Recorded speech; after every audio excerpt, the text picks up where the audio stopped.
Okay, everybody, it's that time. You know what time it is. What time is it? It's showtime. What time is it? It's showtime. How's everybody doing? Good to be back. Sorry, I was on a little break, I guess. I don't know. There's just a lot to talk about. I wanted to refuel kind of the topic. So there's just a lot to talk about today. We're going to talk about the White House renovations that are happening without our consent, without the uh, approval of the people. We're going to talk about potential wars that are happening, possibly.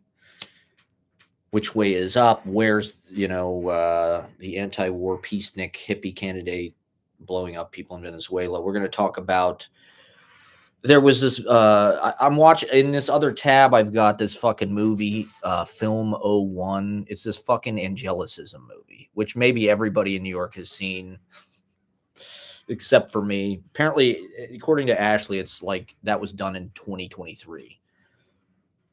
But there was this big article in fucking The Cut, which I think is some kind of like New York Magazine online thing, and it was all about this fucking movie and this guy Angelicism, who's sort of like this puppeteer of the dime square, whatever you want to call it. Apparently, people don't use that word, and so I've got the movie open, literally in my other tab. So we'll be talking about that, talking shit, or not. Just kidding.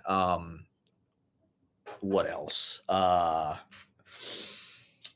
Oh yeah, and then there was this article, Dean Kissick, about AI slop and kind of what the meaning of AI slop is, and maybe that is the aesthetic of our moment, as he's kind of like hideously grotesque. So let's just dive right in, everybody. Today I actually did get some real work done for a change. I haven't smoked weed all day, if you can believe that. So maybe this is a new era. Maybe this marks a new beginning for me. Who knows? Maybe not. So yeah, we want to talk about. We'll just start things off with. Let me just get right in this fucking angelicism thing. So this, I don't know if people know about this, but I don't know about this. That's how uncool and out of the loop I am. Well, a lot of the like things that are supposedly cool in New York and downtown are like they're they're it's all kind of reactionary right wing uh and it's kind of anti woke. I guess a lot of it is just trying to do things that will like trigger people, do things that will like. I mean, that's not necessarily what this movie is, but that's why I don't really fuck with a lot of this stuff, and I don't really think it's that interesting. I mean, I guess that is a move to do. Is like, oh yeah, I'm gonna fucking like do the thing that's gonna piss everybody off, and do the thing that you're not supposed to do, and do the thing that's transgressive, particularly when a lot of the art world or whatever is going this complete opposite way, where everything's super woke and the wokeness is very stifling and it's very like prescribed and uh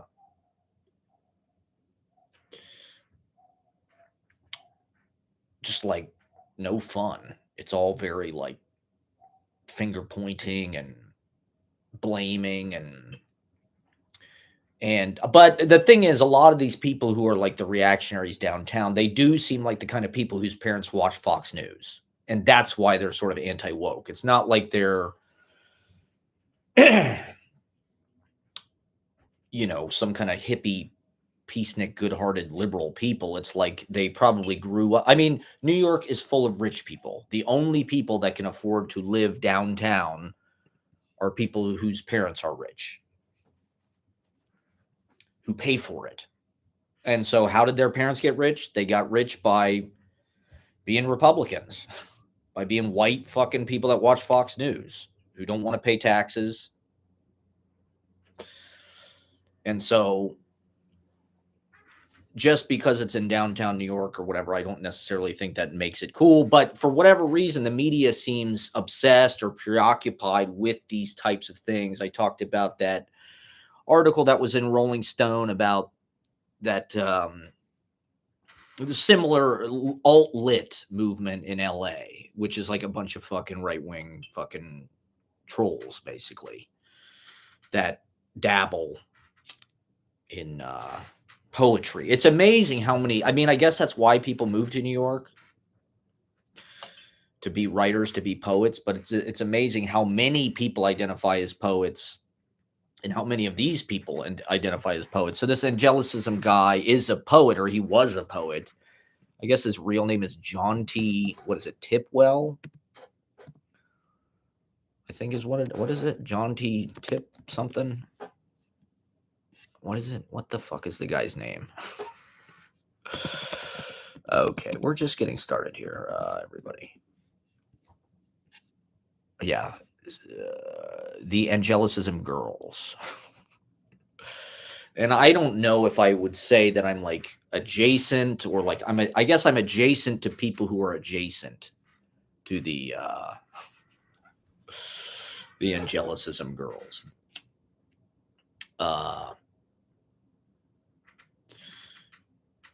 And so I I don't know, anybody that gets media coverage, anybody that gets articles written about them by some kind of New York, periodical media empire, it feels like, oh, those are the people that are shaping kind of like the generational narrative, or they're the representative of what young people are, or what the zeitgeist is. And so supposedly this Angelicism guy, he lives in England somewhere. And basically he's just like extremely online, or he conducts everything through like online. He messages, somehow he had all these chicks like wrapped around his finger. I suspect it's because he studied with Jacques Derrida. All you have to do is drop some kind of like theory shit, and women are it's like therapy shit, or it's like astrology. This warning, trigger warning, this stream might be, I don't know if I'd use the word sexist, but I will probably get into some negative opinions about how I think women act. Be forewarned. And men, for that matter, too. Men aren't any better. But I mean, it does seem like women are sort of like the cultural leaders, and this Angelicism film, that's what I'm getting out of it. I mean, my first impression, I watched 20 minutes of it, 28 minutes, and I mean, it just seems like it's an art installation. It's almost like it reminds me a lot of Aggro Drift. It feels like very Harmony Korine, but it's like very like internet fucking, it's very online. The whole thing is just kind of a celebration of like internet aesthetics, or like, I don't know, it seems to me like a lot of Dean Kissick's writing and the things that he sort of talks about or champions or whatever as being contemporary are like internet aesthetics. It's things that are influenced by the internet. And right now, right, like it's AI slop. AI is kind of the newest, most, I guess it's kind of profound. It's avant-garde in a sort of new way, where it's like these images that you see on Facebook that are like, what's the one? There's one of Jesus where he's like made of like crawfish. I don't know if people have seen this, but it's like, it's hyper grotesque. It's almost hard to look at because it's so disgusting and like perverse. It's just like these weird mutations of like aggregations of online images, right? And it, for whatever reason, the AI is super demonic. It all feels like satanic to me. It all feels like speaking in tongues, or like The Exorcist, where she's like, and her speech comes out, it's all backwards and shit. That's how AI art feels to me. Like, I get it. It's the newest thing. Everybody's kind of all in on AI shit. It's the future. we're banking on it, right? In this country, like literally the only reason the United States GDP is like what it is right now is because of these fucking stupid AI stocks. So it's literally just all like speculation. It's literally all just like hearsay and people trying to like urge this stuff into being like the thing that's gonna, and it is gonna change our lives, and it already has. Uh, but I mean, it seems to me, shouldn't we invent? Like, why is all this AI art like like horrific? Why is it like horrifying to look at, disturbing? I think you could say a lot of this AI art is like disturbing. It's not like pleasant. It's like very weird. It's like a fucking, like a cat biting a horse's head off or something. It's like it's very. Ashley watches all these AI slop videos that are like, I don't know if they're generated or not, but it's like these cats, and the cats are like super muscular, and then there's a cat that's like fat. The male cats are fucking jacked, and the female cats are like dumpy, for lack of a better word. I told you it's going to be sexist, all right? We're going to body shame women. We need to bring back body shaming, okay? In some capacity. I mean, no, I'm just kidding. I'm just kidding. There needs to be parity. There needs to be some kind of equalizer. And so anyway, it seems to me like, I mean, this film is just like, it's all like, it looks like Dream Boy Book Club, or all of these fucking kind of like meme accounts are kind of like on the same, everything looks like anime meets like Q Pie. It's all very female gaze, I guess you would say. I think, for the past 20 years, it's like we're really finding out, like, or the female gaze is kind of coming to the forefront in our culture in a way that I don't know that it has been before. I think that's what the height shaming thing is all about. It's like women have always thought this. It's just now the female gaze has like a voice in the culture. And so what does the female gaze want? It wants fucking 6 feet tall fucking chads or whatever. 6 feet, that's female gaze. And so this film feels like it's about girl culture, the girlies, it's for the girlies. But there's this weird kind of like partition between the sexes. There is like this deepening schism, and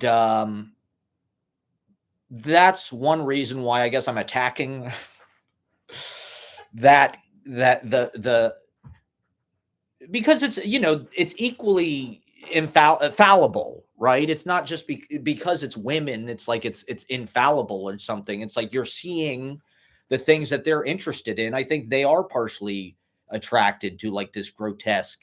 I mean, a lot of this fucking video is like glitch art. It's basically just like a bunch of glitches that they sort of made pink and like lime green, and like it's very like Rococo. It looks like, what's that painting of the chick on the swing from like the 17 or 1800s? She's in like a powdered wig. This moment we're in just feels very let them eat cake, all of it. And this feels like a part of it. It's just like this weird. I mean, that's this Dean Kissick article. He's sort of advocating that like the world has been ruined by good taste, and so AI slop and kind of AI art is like the only way to kind of break through the kind of like woke, how art has been ruined by politics. That's sort of Dean Kissick's, one of his things is, the only reason I mention it is because like this is, I don't know, these are the people writing in fucking art magazines, and fucking, this is what's happening at the center of whatever, the new elite is or whatever. So these are the tastemakers or something, I guess. And so the idea being wokeness made everybody politicize their art in a way that's super boring, super safe. I think that's what he means by good taste. I don't think we're falling victim to good taste as a society. In fact, I think the opposite of true. Like, how would Donald Trump be the fucking president if we were being ruined by good taste? I don't think that's what it is.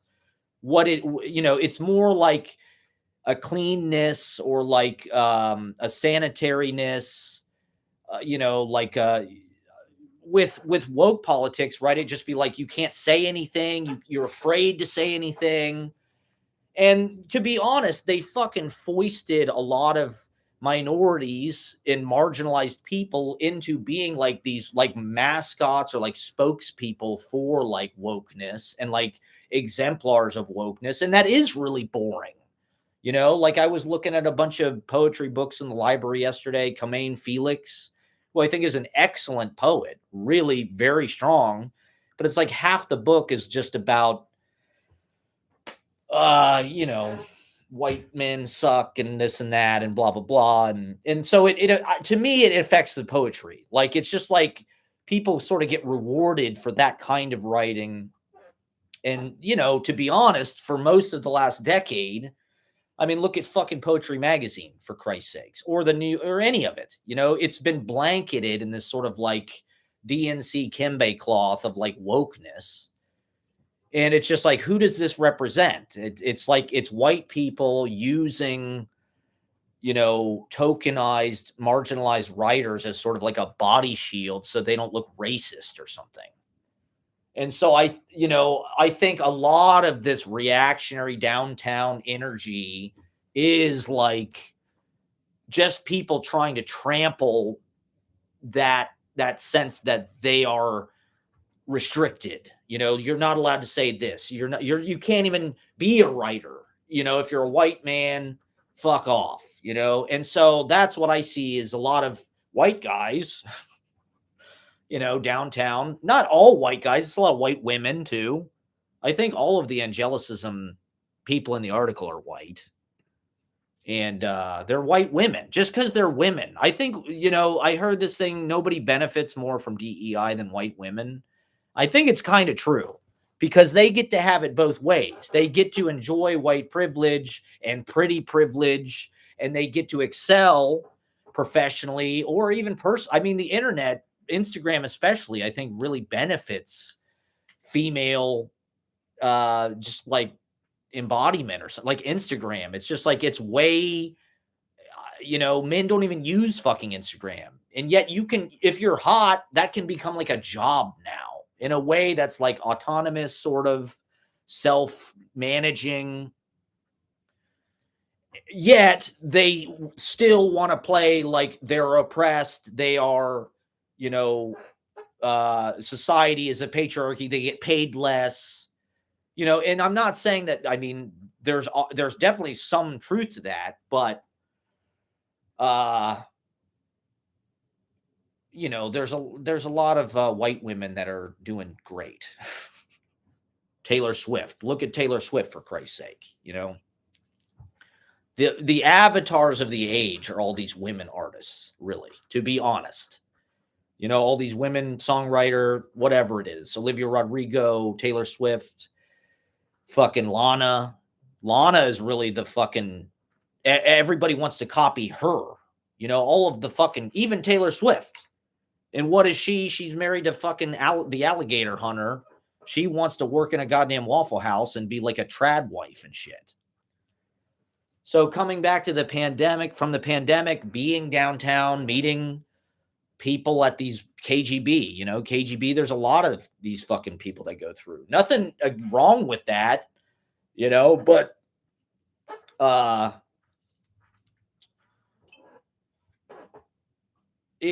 to me, it's just like a bunch of pouty, spoiled, they all went to fucking Bennington. They all dressed like Little Bo Peep if she was like a stripper. And, they're making TikTok little videos and shit and editing it into this fucking movie, Angelicism 101 or whatever the hell it is, 01. I remember when it premiered, a lot of people went to it. I heard people talking about it. Oh, this movie's going to come out and blah, blah, blah. And I mean, I guess in a certain way, yeah, it is interesting. It is like very like of the moment. Uh, but to me, these are the things that are making up the moment. You know, this extreme privilege that's like masking itself with like, you know, not necessarily even like being marginalized, but like it's a reaction against that, and it's like masking itself through like this kind of trolling. It's all fucking like how, you know, incendiary, how provocative, how, you know, offensive, I guess, can you be, you know? And maybe that's always been literature, I guess. Is that the avant-garde? Is that what Baudelaire did? Is that what Rimbaud did? I suppose it is. Is that what Walt Whitman did? I don't know. You know, it's not really queer coded, I wouldn't say in any way. It's more like femme, you know, like uh and so it seems to me like to be like sort of expressly, I mean, like I said, I watched 30 minutes of this movie so far. I'm not going to say there was no non-white people in it, but it didn't really, you know, it wasn't like upfront, and that's what the whole fucking movie is about. Like a lot of boring shit that's been made for the last 10 years. But I don't blame marginalized people for that. You know, I don't blame them for making this shit. This is the shit that the white people thought was like anti-racist or whatever. Like, oh, I will read Ta-Nehisi Coates and we'll read Roxane Gay and we'll watch fucking Moonlight or Wakanda Forever, you know? Like, not that's great. That's great that all of that stuff happened, but like it feels forced. A lot of it feels forced. It feels like white people uh who just don't want to feel guilty. And it feels like the DNC. I mean, this is why fucking, you know, Kamala lost, because of the fucking like fakeness of all of it. It doesn't feel organic. It doesn't feel like it's coming from like a natural intuitive place. It feels like it's just anyway, I've talked about that kind of shit at length. Um you know, like what the hell is in this movie? I guess it's just like terror. There's a lot of ironic shit about like, well, like I said, I'm only 30 minutes into it. I'm 30 minutes into it, and there's already been an audio clip of the Ultimate Warrior talking about like how he's training himself to kill people.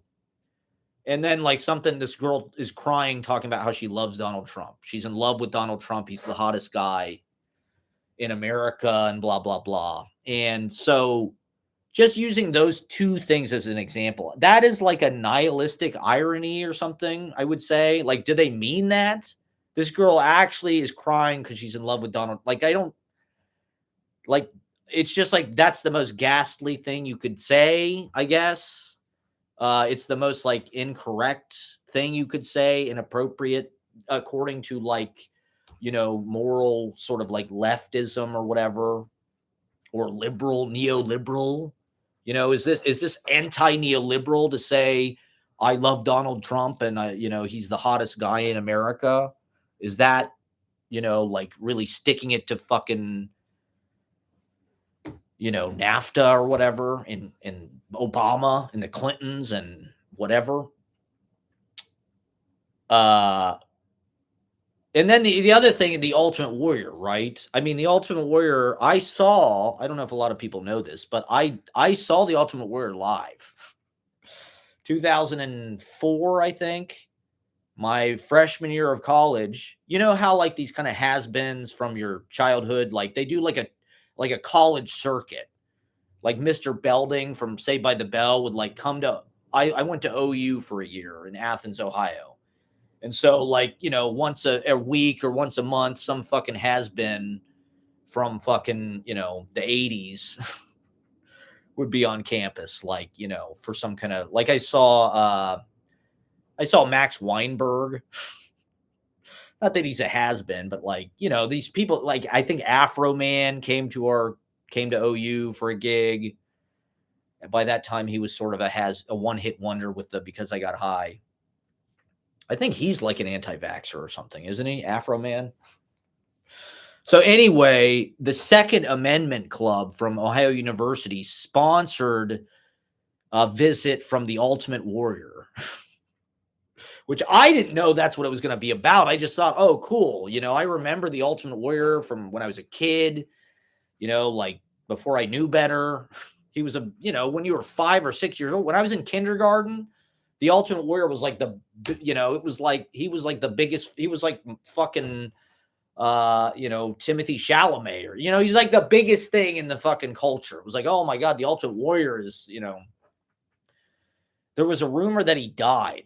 There was a rumor that the Ultimate Warrior's heart exploded and they replaced him with somebody else because of the face paint. They could just get somebody else. I believed that when I was 6 years old. That was like a Santa Claus type shit, I guess. So anyway, I mean, the Ultimate Warrior came to OU. He was going to get, I didn't know what the hell he was going to do, I guess. But he, me and my friend Braden went, of course, shout out to Braden. I think it was like $10. So I'm like, yeah, I'll go see the fucking Ultimate Warrior. Why not? And so I remember walking in, it was in this nice kind of like, university ballroom, wood paneled and shit. And I walk in and I remember seeing him. He was standing talking to a bunch of the students and he was wearing like a suit and he was just jacked. He was just ripping out of the suit, but he wasn't that tall. I mean, he was probably 5'10" or something. And he looked like my buddy's dad from Grandview. My buddy's dad, who owned the golf course and shit, just had this vibe that was like very, like, I don't know, rich. He was rich, so he had like this nice suit, but he didn't have a tie. His collar was just kind of, and he's like super tan and he's kind of a mimbo. He's like really muscular. My buddy's dad like stood out in our hometown. Like he'd be rollerblading down Goodale Boulevard, like on his cell phone at like 60 miles an hour. He rollerbladed so fast in like black, like fucking Brooks Brothers slacks or whatever from Nordstrom or wherever the fuck. And like a crisp white, like expensive Oxford, whatever, woven. So this guy was like, everybody remarked, like, who the fuck is this guy? That's the vibe the Ultimate Warrior had, was like this total, like, alpha, psycho, testosterone, maybe is what that is. And I mean, yeah, so I saw the Ultimate Warrior, and his whole fucking speech was about guns. He showed, like, a little, like, highlight reel of some wrestling shit at the very beginning. And then he came out and he goes, yeah, that we're not going to talk about any of that shit. Or like, I'll answer questions about it at the end. But what I'm really here to talk about is like your Second Amendment rights. And, how we should be able to own automatic weapons. And even in that, he had come to OU. He was staying with the Second Amendment Club. Like they all went out shooting together at like the range. And even in that short, like, it was probably an hour and a half. Like, the dude was like toxically angry. His rage was like palpable. Like some guy in the audience asked him a question. This hippie guy stood up and you could tell the guy was like scared. He was skinny. He probably was wearing a drug rug. And he asked the Ultimate Warrior about like, the second, something about guns and like something about, why in America do we fucking kill so many people? And the Ultimate Warrior was like, that is fucking bullshit. Where did you hear that? Who the fuck told you that? It's liberal hippies like you that make shit up. And he's like yelling at this kid from the stage. It's like, Jesus Christ. It's like, this guy needs a fucking, Valium or something. He said something about if somebody broke into his property, he had some property in Arizona.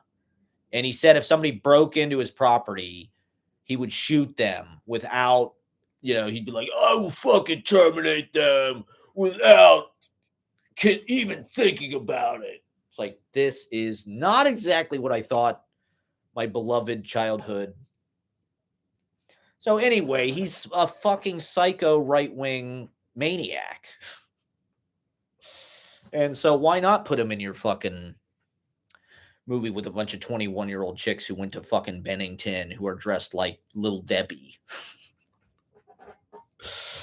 I guess that is just the weird, grotesque fin de siècle era that we're in, the Kali Yuga, the Plutus in Aquarius. Uranus is in Venus. Like the last time Uranus was where it is right now was like World War II, and then before that it was like the Civil War, and then before that it was like the Revolutionary War. So it's like we are really fucked here, people. And I don't know. Like, to me, I guess this is just what human beings do. It's like politics does not really like decide what art is, you know? And in fact, like a lot of artists, as we've seen, and their politics are like abhorrent, and a lot of the artists are bad people, you know? So it's like there is some confusion, I think, in this country, especially that like art is like meant to be like some kind of liberal, like you know, lesson or something that it's like teaching. It has to do some kind of like public good. You know, it has to be woke. It has to be like, you know, showing some kind of, it's almost like a fucking after school movie or something. It's like, it's about domestic abuse, or it's about, you know, it's about some kind of like social ill and like sort of correcting that. It has to serve that purpose, which, like, I mean, look at Triumph of the Will.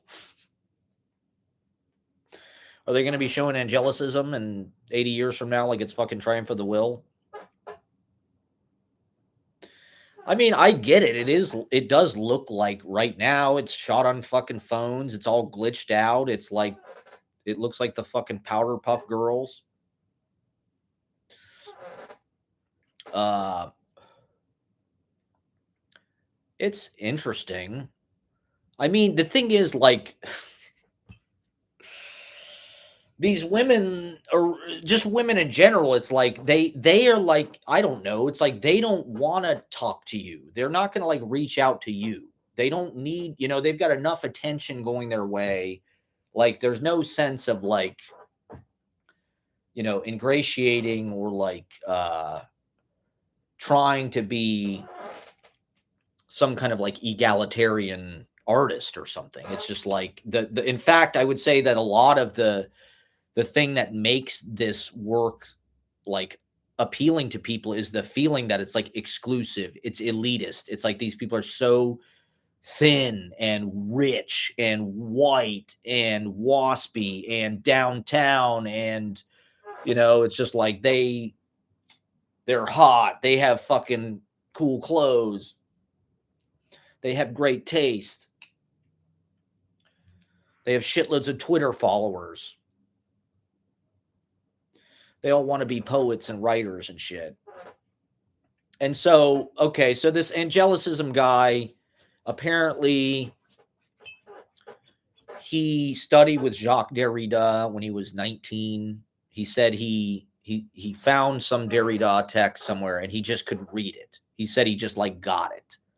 Like it's just like what he's able to do. And so he went to Paris and he studied with Derrida, and he's got a few poetry books. I was sort of reading an interview with him that was like on a poetry blog from like 15 years ago. Jean T or something is the guy's name. And I couldn't really find that much of his poetry online. I looked at a couple things. You know, it was okay, I guess. I mean, it was sort of British. It was like, you know, it had sort of a classical form-ish. And I don't know, it's like he was sort of trying to be Philip Larkin or something a little bit, with like, I don't know, maybe a little bit of like language poetry shit thrown in there. Maybe. And so I don't know. It's easy to fucking like you know, appraise somebody as sort of like being a bad poet or it's a failed poet. You know, that's you'll almost always hear that. when you hear somebody say that they write poetry or like they wrote bad poetry. I write bad poetry. It's like, why are so many people like you don't really hear that with other you're not like, oh, he makes bad paintings or he makes bad music or he makes bad stand-up comedy. But it's always like, oh, he's a bad poet. He's a failed poet. It's like, well, aren't we all? Practically everybody is. And I mean, that's like the joke of poetry, right? Is like Ben Lerner, hatred of poetry. I too dislike it. Even the poets fucking think it sucks. That's just like part of poetry is this sort of like self-deprecation or self-hatred, self-minuscule, self-canceling, I don't know, minimizing, self-negating.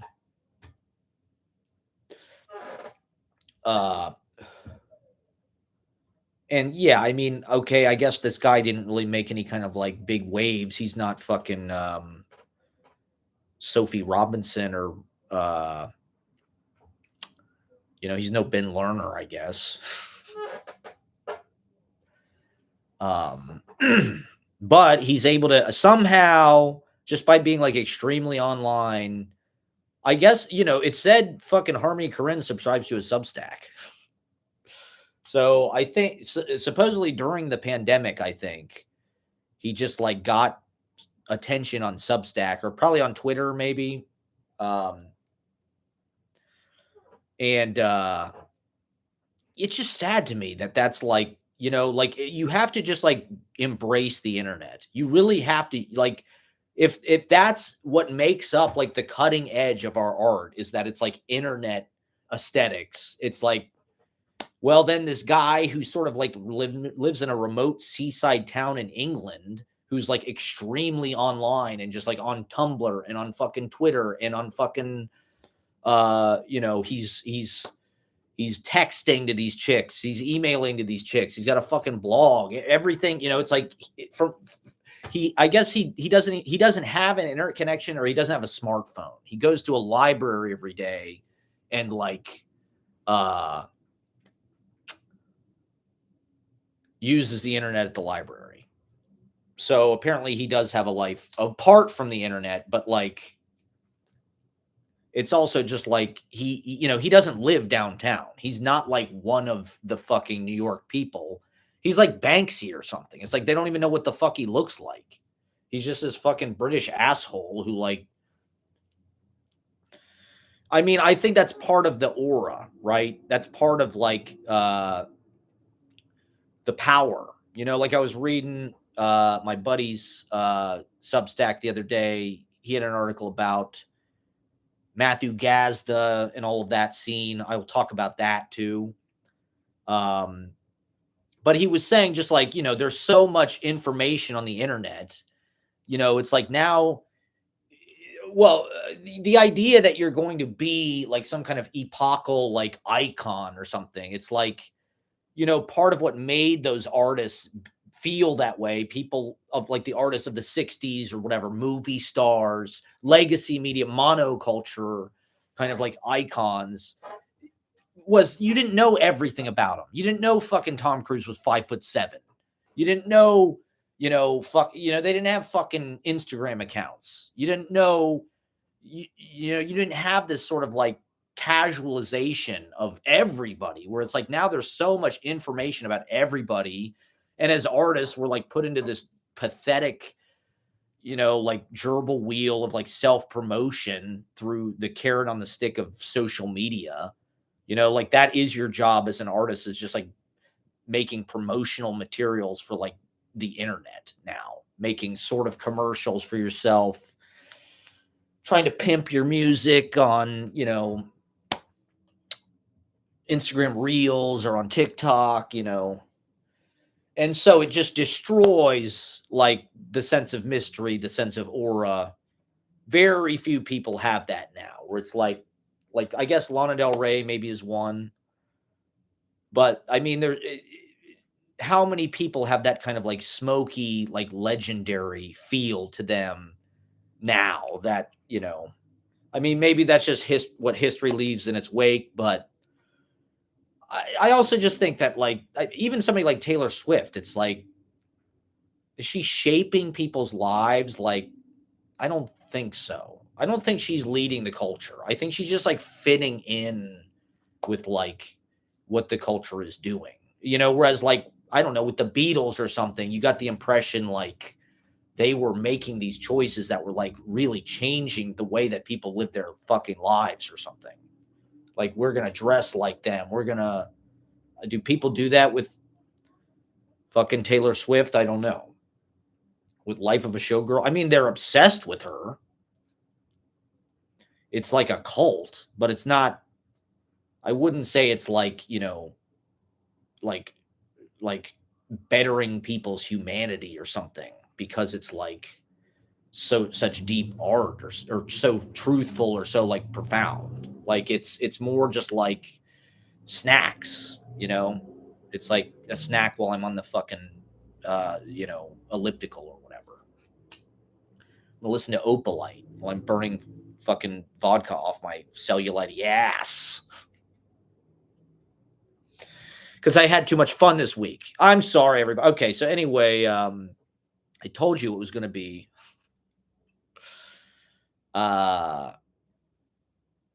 Yeah. So the dude's online. Somehow he manages to, like, persuade these hot women. But part of it, right, is that they don't know what he looks like. He's just this fucking guy in England who studied with Derrida, and they've never even seen a picture of him. So in their mind, you know, and I think this is the case a lot with women, is like, they get the ick.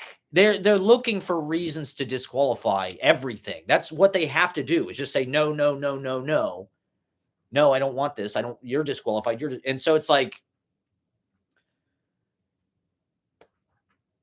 this guy was able to maintain the upper hand because they didn't have they didn't find out he was like old and gross and not what they thought. He's not like some hot fucking hacker dude. Like, I don't know, Ryan, who do they, Adam Driver or something. He's just like this sort of like guy, there's a reason why he spends all day on the internet, probably because he just is sort of an average looking dude or whatever.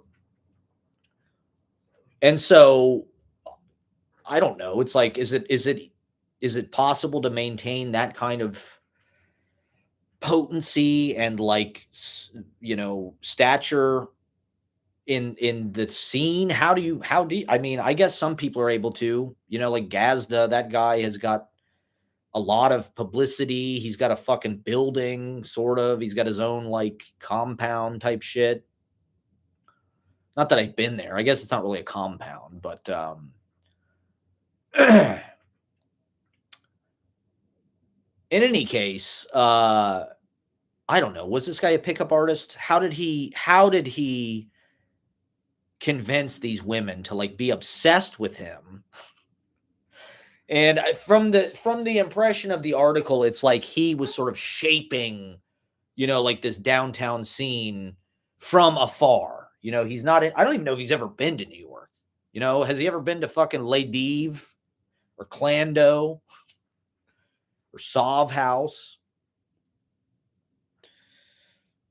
I don't know. I don't think so. I mean, there's an element of it. It kind of reminds me of Mark Fisher a little. Like Mark Fisher was British, I guess, and he just kind of like got followers in the true sense of the word just through like the strength of his blog or whatever. How did Mark Fisher die? Did he commit suicide, or I just want to see, or did he have like a problem? I just want to check real fast. Death. He died by suicide. There you go. He was 48. Jesus Christ. 2017. Wow. I didn't know it was that recent. But Mark Fisher is one of those people that just feels like, I don't know, he's able to make sense of it all. And a lot of people listen to him, or, he was sort of a sage of why everything sucks now. And I think, to some degree, I think people are looking at this angelicism guy in a similar way. Like he's able to kind of, although, I mean, to be honest, okay, so this article started with a few quotes that were pretty interesting. And so quotes from the sort of people in the article. And so I was like, oh shit, maybe this guy is like a good writer, or, maybe there is something, how was he so persuasive? How was he able to get these people under his influence? Like they're his little fucking drones or something. The Manchurian nymphets, the Manchurian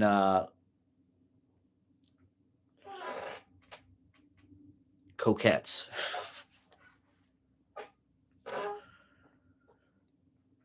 And so, yeah, I'm only 30 minutes into the movie.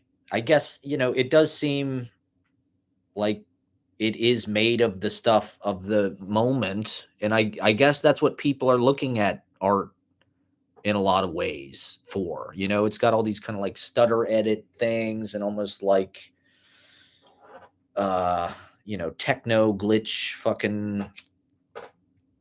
There's tons of like degraded images. I just, I don't know. Like I said, I tried to read this interview with this guy. It made no sense to me. They got way, way, way into like this incredibly like inside baseball, like, like equations. It's all, I don't know, like theory impresses poetry people. He quoted Moten a bunch of times in it. Fred Moten. And all of the smartest poetry people, like, Moten is kind of like the fastest,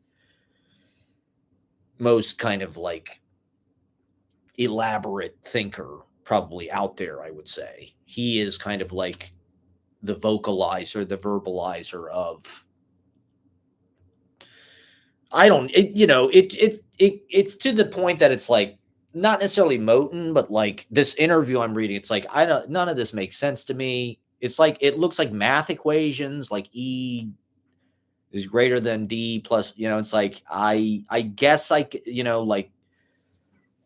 to me, it does seem sort of like astrology, or like I was saying, like,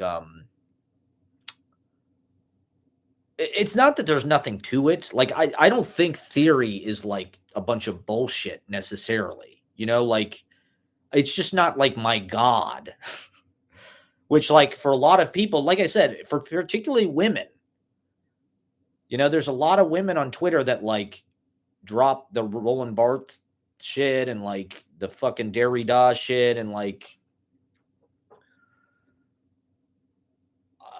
maybe it makes more sense to them than it does to me. Maybe I just don't have the patience to actually, I don't see how you have to be a fucking, because it would take you so long to comprehend, or at least for me, I would have to sit there for like a few minutes to like make sense of every fucking sentence before it would like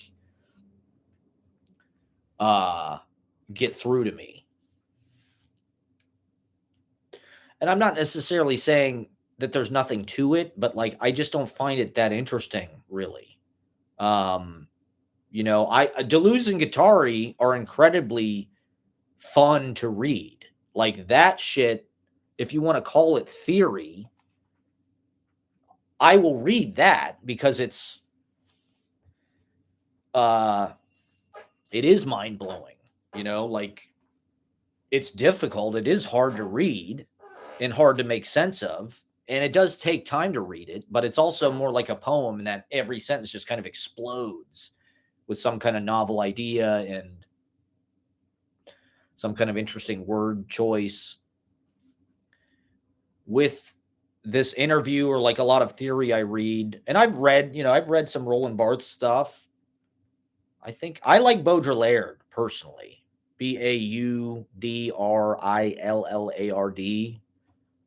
the Elvis of philosophy, or that's Zizek. I'm not a huge Zizek guy, really, but I like Baudrillard. Was he the Elvis of philosophy, or was, I guess Zizek is the Elvis of philosophy? But Baudrillard did some reading in like Vegas or something. He did a reading in like Reno or Vegas, and I think he was dressed as Elvis. I mean, a lot of what Baudrillard says makes sense to me. When I read Baudrillard, simulation and simulacrum, or Guy Debord, like that shit makes sense to me. But some of it, like Roland Barthes or Derrida, like I've read it. It's interesting, but it's not, I've read Walter Benjamin. I like Walter Benjamin. That makes sense to me. Zizek is okay. I think he just like talks about movies and like you can do an impression of him and it looks like he's on cocaine, but like I don't know. I think he could be a little more left wing, maybe. Apparently he's outspoken about his support for Ukraine, which I'm kind of surprised by, but I admire. Because he did just seem like another kind of like all of these kind of like reactionary or right wing, or even if they're not right wing, like a lot of these people who make angelicism or these chicks or whatever, they probably don't identify as being right wing. They probably just think the Democratic Party is fake as fuck. They'd rather not think about it. They don't give a shit. Trump, let's blow the whole thing up. Fuck it. At least he's not going to put us in another fucking quarantine, probably. Like Fauci. There's something about Fauci in the movie. It's like attacking Fauci. Which, like, I guess I understand, but it's like when there is literally money coming from Peter Thiel, funding people like Curtis Yarvin, funding Matthew Gazda. I was reading this essay Matthew Gazda had written for Cafe American or something. And it was talking about how Andrew Jackson was a populist. He wasn't an elite, Nepo baby like John Quincy Adams. Andrew Jackson was like what proved America, like anybody could be president. And he was like a populist. He wasn't just like one of these rich white, landowning Nepo baby founding fathers or whatever. He was one of the people, and he, in the essay, Gazda talks about. I can't believe I'm commenting on this. Whitman, how fucking Andrew Jackson. If it wasn't for Andrew Jackson, there'd be no Walt Whitman or Emerson. Andrew Jackson kind of broke open the democracy or something. I don't know how much truth there is to that. All I know is that Andrew Jackson fucking genocided a lot of fucking Native Americans and stole a lot of land. He's probably one of the worst fucking presidents. And the only thing I know about John Quincy Adams is Amistad. Anthony Hopkins. I think John Quincy Adams was like an abolitionist. So yeah, okay, maybe he was like fucking a Nepo baby, sort of, in a way. Although, can you really be a Nepo baby in like the colonies? I mean, it's not quite, I don't know. It's not quite the same. Like it was, I don't know. It was just getting started.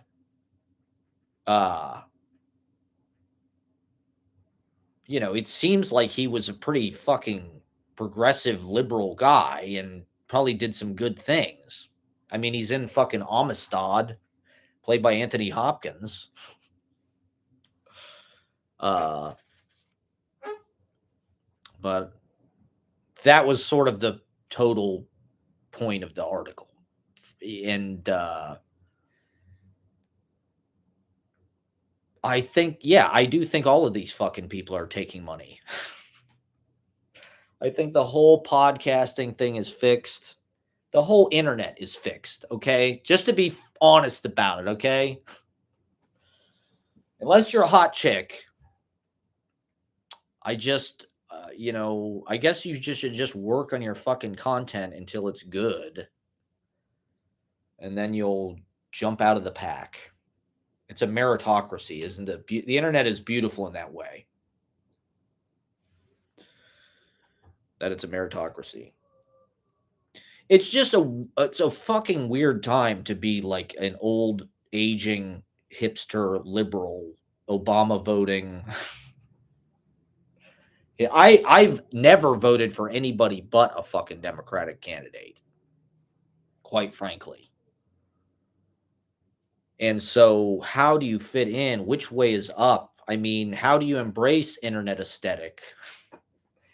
Internet aesthetics. I mean, this is how I embrace internet aesthetics right here.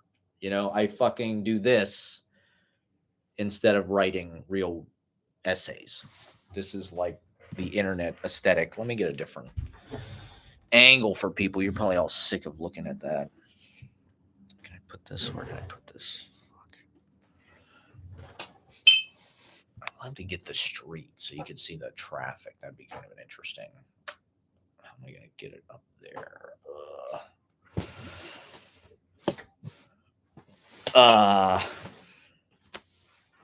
And just like, I don't know, man. It's like to me, maybe I just have a Trump derangement syndrome.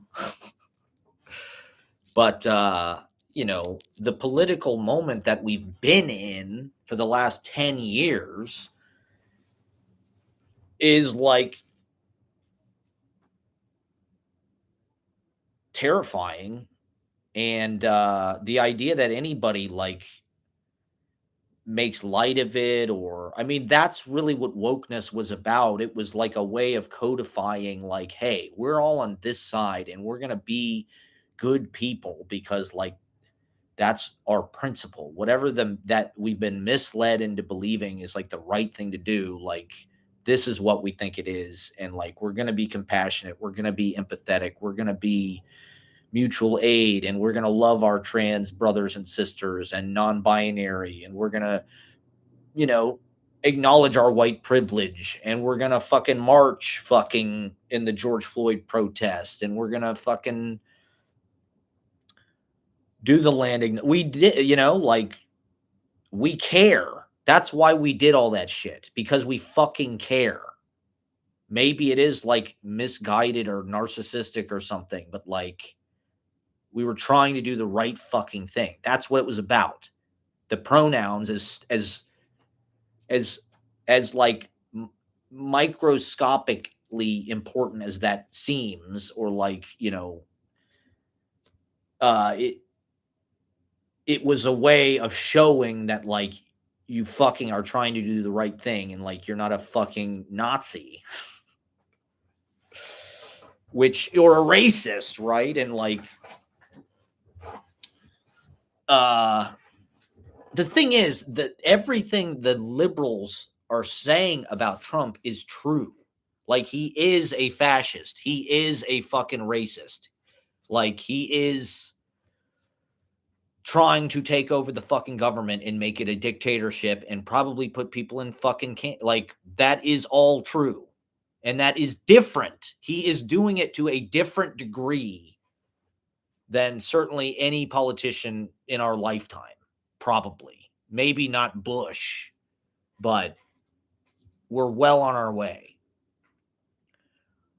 We're one 9/11 away from a real bad shit. They're already bulldozing the fucking White House without consent. He's grabbing the White House by the pussy. This is why the pussy tape mattered, okay? Because somebody that will do that without consent, apply that principle to everything. Do you really want that to be the fucking president? Okay, you want somebody strong in there. You want somebody who's like going to punish people. It's like there are fucking people that can do that aren't like psychopath, neurodegenerative, like 79-year-old fucking reality scumbags, real estate slumlord, casino bankrupting, fucking beauty pageant owning, mafia adjacent, Yakuza adjacent. I mean, I guess it's all on Hunter's laptop, maybe. So it's all the same shit. It's all the same shit. But in any case, there are people that think that's funny, and maybe they're unaffected by it. They don't take it seriously. Like these are the same people that like joke with you by like making fun of you or like roasting you. Like, and maybe that is a way of just like testing how cool somebody is, testing how good your vibe is. Have somebody go like,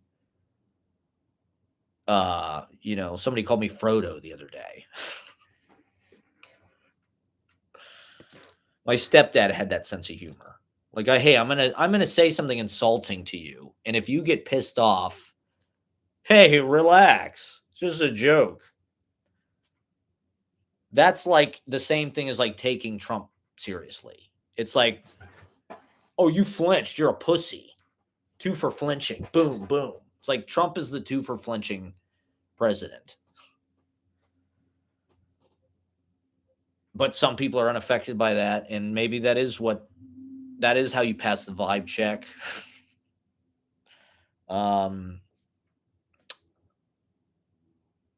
I don't know. People seem to think that we're going to get a better system out of this, which, if you just look at like world history,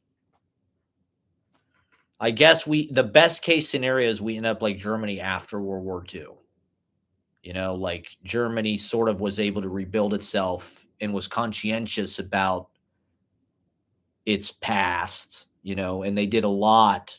Germany has laws and shit trying to prevent another Nazi whatever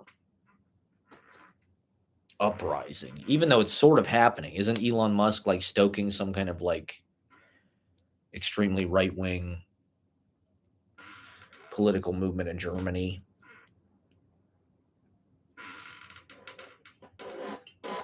And like I think the dots are there if you want to connect them, that like these people who hold influence culturally through podcasts, through fucking Twitter, through whatever, being on fucking Secession,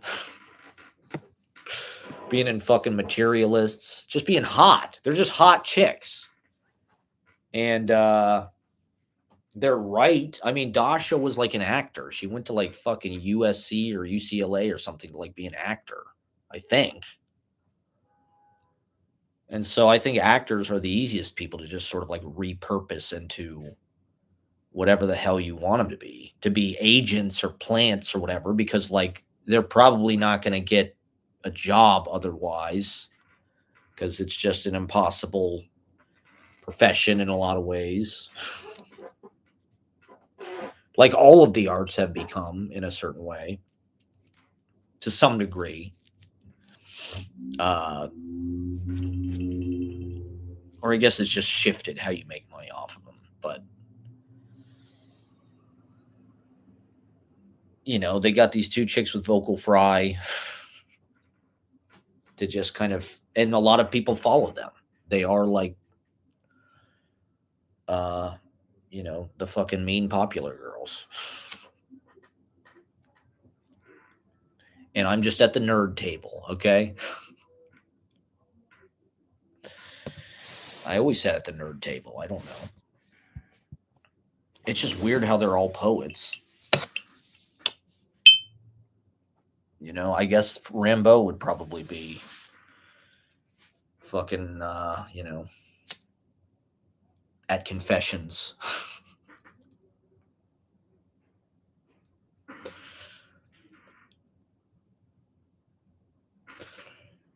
And at the premiere of this fucking movie at Anthology Film Archives. I mean, they've got Harmony Korine's endorsement, but he's another one. He is also like sort of, he lives in Florida and shit, and I think he thinks Trump is just the most lit thing, and maybe it is. Maybe it's now we're in it. Now we are in for the fucking ride. Like this thing is going to go as far as it can at this point. There's just nothing that's standing in the way, it feels like. It just feels like there's been no resistance. The first fucking term, it was like all resistance. This term, it's like, where's the fucking resistance? There isn't any. The dude is just blowing through everything like a fucking train through, like a runaway train. Going down the track to hell. On a runaway train on a highway to hell. And so so he bulldozed part of the White House, right, to build his fucking ballroom, which, surprise, he said he wouldn't do. He lied. This is another reason why it matters that he's such a liar. He's such an incredible fucking pathological liar. Like we've been saying for fucking decades. And,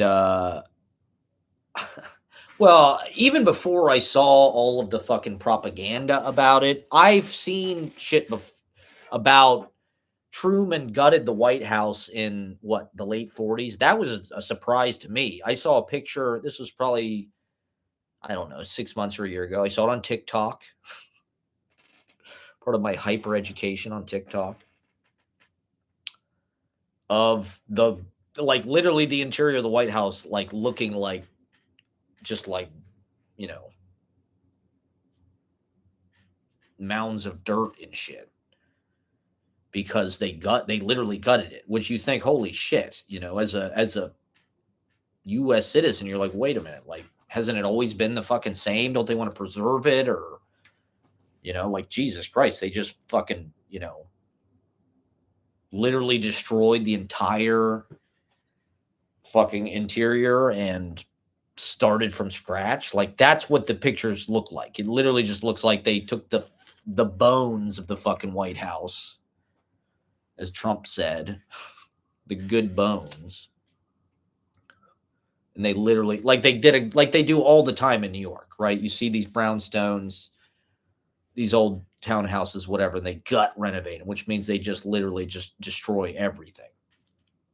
And basically take it down to zero, except for the exterior.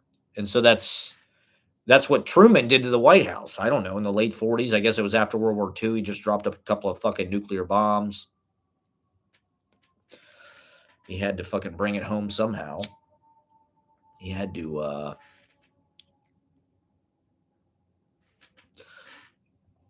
and so when I saw the pictures of him, bulldozing the fucking East Wing or whatever, it didn't really... I didn't see it. I wasn't shocked, oh my God, this is like a desecration of our fucking national heritage. It's a taxpayer-owned national park, sir. You're not allowed to touch that without, a congressional fucking hearing or whatever. Subcommittee. And so I just thought, people...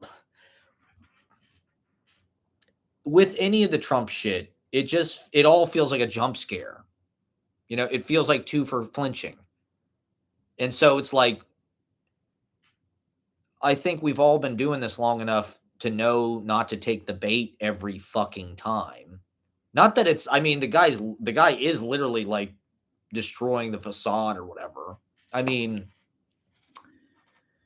That's what's fucked up about it to me, is he is doing it without consent. He's not going through the proper channels. He's not, getting approval, blah, blah, blah. He's just going ahead and doing it because like all of this shit, he is the king now. He's acting like the fucking king, and he doesn't plan on leaving, right? He's building a fucking ballroom so he can conduct his little bribery dinners. Where you get to pay, to influence him potentially. So you get to buy some government contracts or buy some deregulation. And now he can just do it right, bam. Doesn't even have to leave the house. It's Mar-a-Lago North.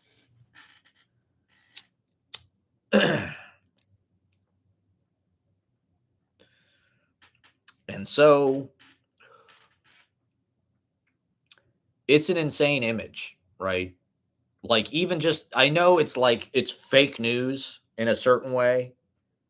I mean, it's like, it's not unprecedented. There are presidents who have done right. Gerald Ford put in a swimming pool. FDR put in a swimming pool. Same thing. Same fucking thing. Obama put in a tennis court. You didn't fucking, there was no outrage about that. So Trump wants to demolish the fucking East Wing of the White House. Who gives a shit? Just cry your liberal tears, okay? Cry your fucking liberal tears.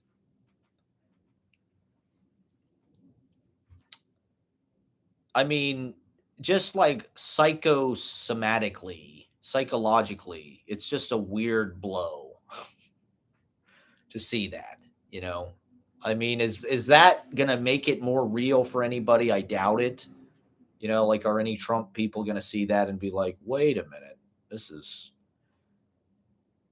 not that patriotic looking? But they will justify it. They'll say, hey, that's part of building shit. You gotta knock some shit down, You gotta get the big toys, the big rigs out, get the big fucking wrecking ball and the cranes and shit. And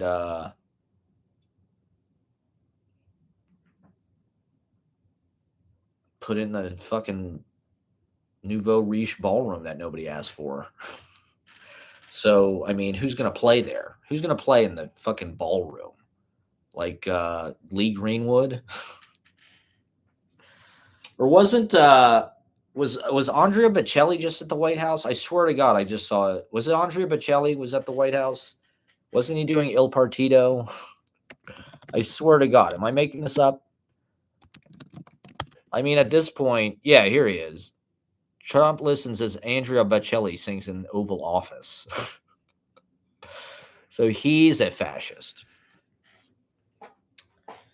He's a fascist sycophant. Well, I don't know. Is that any different than being on the Celebrity Apprentice? Like, just because the man is gut renovating our country without our consent.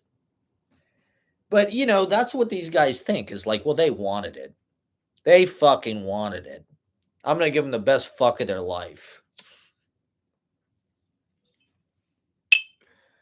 They fucking wanted it. They were asking for it. They didn't know what they wanted. That was an interesting quote from this article about the AI slop was the internet shows us what we didn't know we wanted to see. I don't know if I believe that. I think the internet, there's something demonic about it. This AI art is seriously demonic. It's just, I guess that's what's powerful about it. It is like a manifestation of the nightmare that we're in. And people are, well, I think it's an accurate retelling maybe of the nightmare we're in. Like our reality is so glossy and it's so fake that people think that everything's fine. There's Instagram and there's Kardashians and there's Melania in the White House and Barron is 6'7" and Hegseth. It's like everything is just kind of sailing along.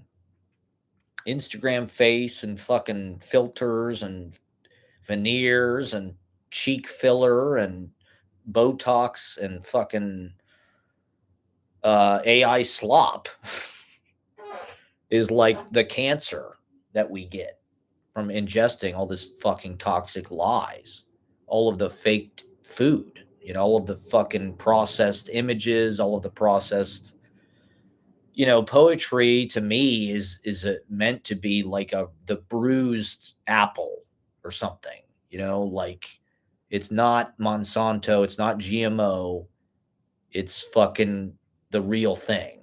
It's a real seed. It's not some fucking big silicone breast of a tomato. It's fucking, got the humility of the actual and the scars and the fucking, short kingness of it all. But there's magic. There's the magic of nature, and the magic of the real. I guess AI slop is the fucking opposite of that. AI slop is just like puking the guts of, the id all over your smartphone screen. And it's meant to be triggering. It's meant to be like this sort of, I mean, these cat videos that Ashley's watching, it's all like body shaming. It's all like reinforcing, a lot of these, that's the weird thing about Gen Z, right? Is like the reaction they had against like purity politics was like, well, we're going to be the worst people in the world. We want to bring back anorexia. We want to bring back the Victoria's Secret. Bring back hot chicks again. I mean, so they had the Victoria's Secret. Did people watch that? It's back. Did it actually? Well, Epstein, right? Epstein was involved. There's definitely a connection between Victoria's Secret and Epstein, for sure. But in any case, they're back. Did they sell it? Did Wexner sell it? Or maybe they've, been rehabilitated by being acquired by some other fucking ownership. But in any case, it's sort of a hybrid where it's like sort of like half just like, body shamingly hot, skinny, tall, real, unbelievable babes with like, old models, body positive models, let's say, and like more diversity, I would say. They had like athletes and shit that were like walking in it. I don't know if they've always done that. So I don't know. Women, women will embrace, they're empathetic towards other women. If you're fat, it's like, or old, it's like, oh, you're so beautiful. You look so great. Unk or of course, Helen Mirren obviously is smoking for an old. What's going on with my viewership? I had 3 people. I had 2 people. Normally on this laptop, I just get all kinds of random. Well, not normally, but sometimes.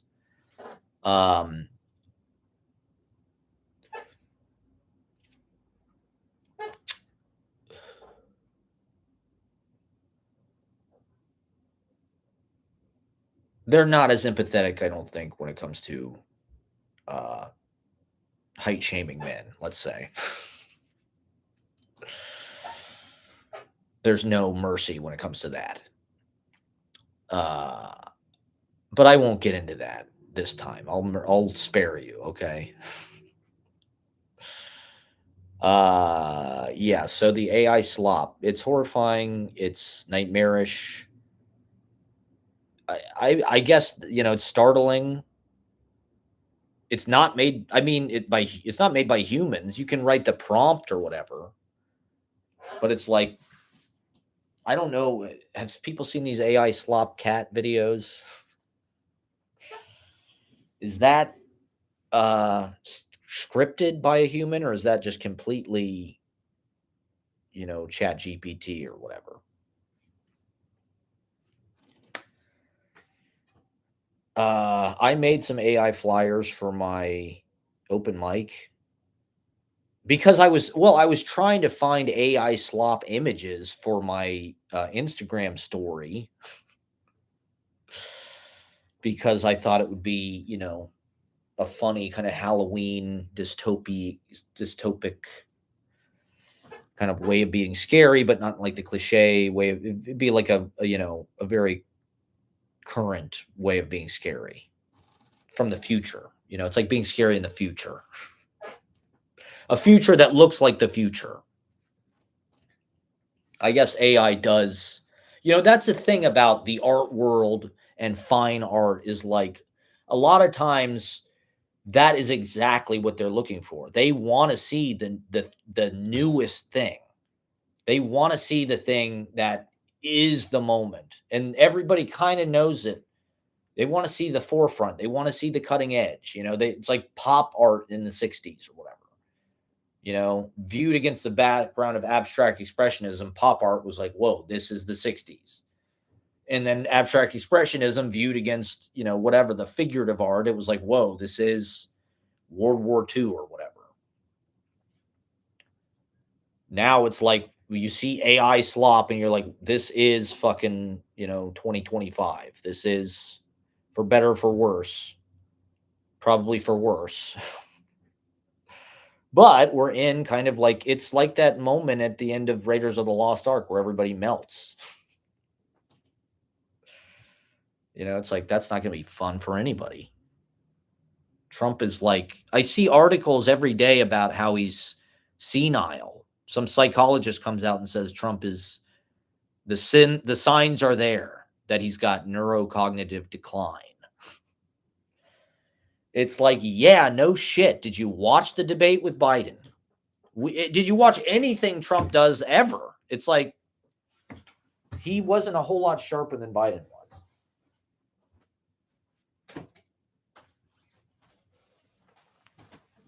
And people acted like they thought he was Trump 1.0 from 2016 or whatever. Poning fucking Jeb Bush. When in reality, he's old man yelling at cloud.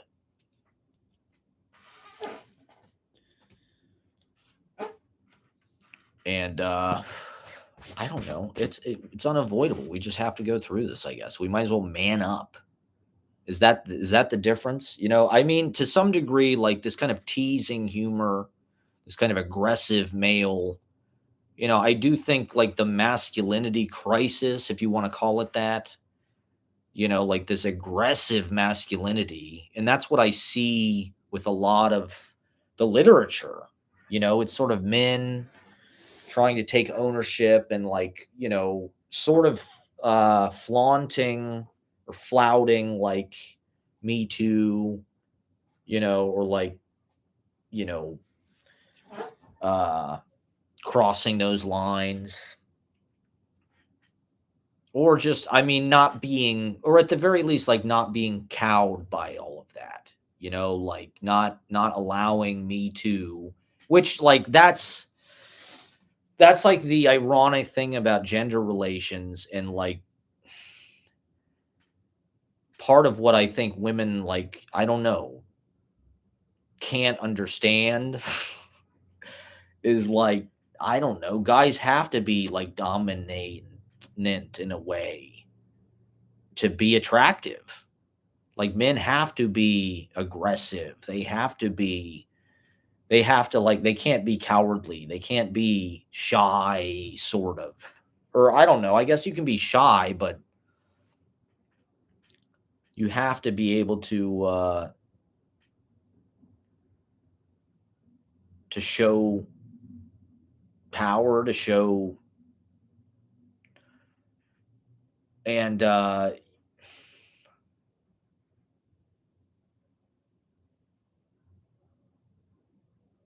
it's also a self-development thing.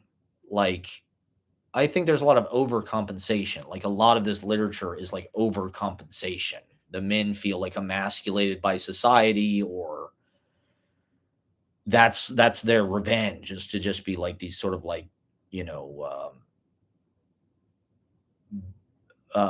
poet Maudette, or enfant terrible, or there's some French word for it.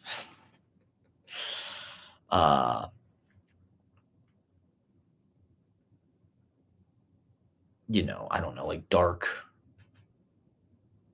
bad, evil, just like embracing that. And I mean, like, it's right. Well, like in the election, there was a pretty split between the genders. It's like women voted this way and men voted this way. It's like,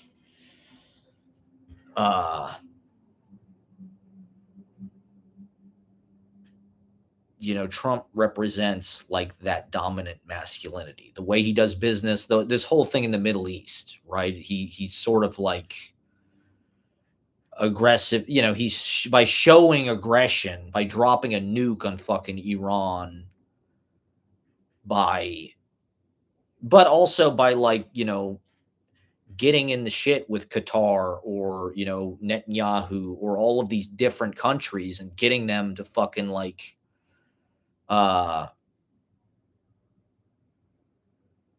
get on board with some kind of decision about this. Like,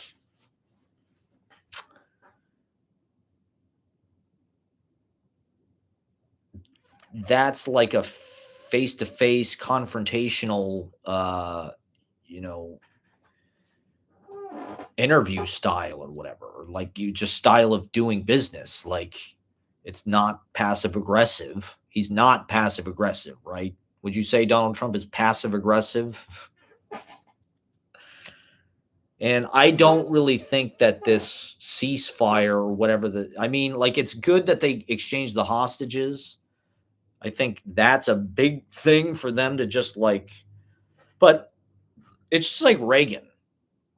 I didn't get a chance to talk about this yet, so I am going to talk about it for a second. Is like this thing with the ceasefire or whatever in Israel. People are asking like it's peace in the Middle East, which like I just don't think that that's like, it's not like Trump like brought peace to the Middle East. Like, they've had fucking ceasefires. This peace deal has been on the table for like, I think it's Biden's fucking deal. It's just they wouldn't do it back then. I mean, maybe that had to do with Biden's managerial style. Maybe he was passive aggressive and not nipping the thing in the bud. Or to me, it feels like the hostage thing with Reagan and Carter, where it's like they had these fucking hostages, right, in the embassy in Iran or whatever the hell it is. And Reagan told his buddies, George Bush and the CIA, like purposefully to make them keep the hostages till after the election. And then Reagan freed the hostages. It's like, whoa, look at this. Holy shit. He gets to start on a W. And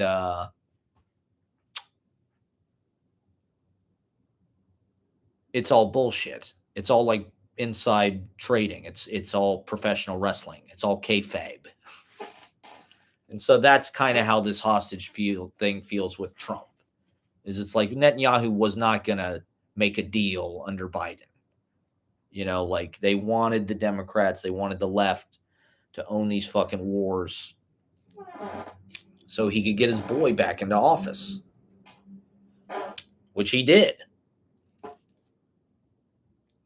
And I think it looks good for them to fucking call it a ceasefire and say that it's over. And Trump is already saying, like, Hamas, aren't they shooting people or something? I mean, it wouldn't surprise me if we're right back where they were in like a few months. They can always take more hostages. Or who knows? I mean, all those people are going back into Gaza. It's like, what the fuck is going to happen to them? They're going to live there. They're going to rebuild their homes, and that's going to be the end of it. Like, okay. I mean, it's good for what it is, but I think they're all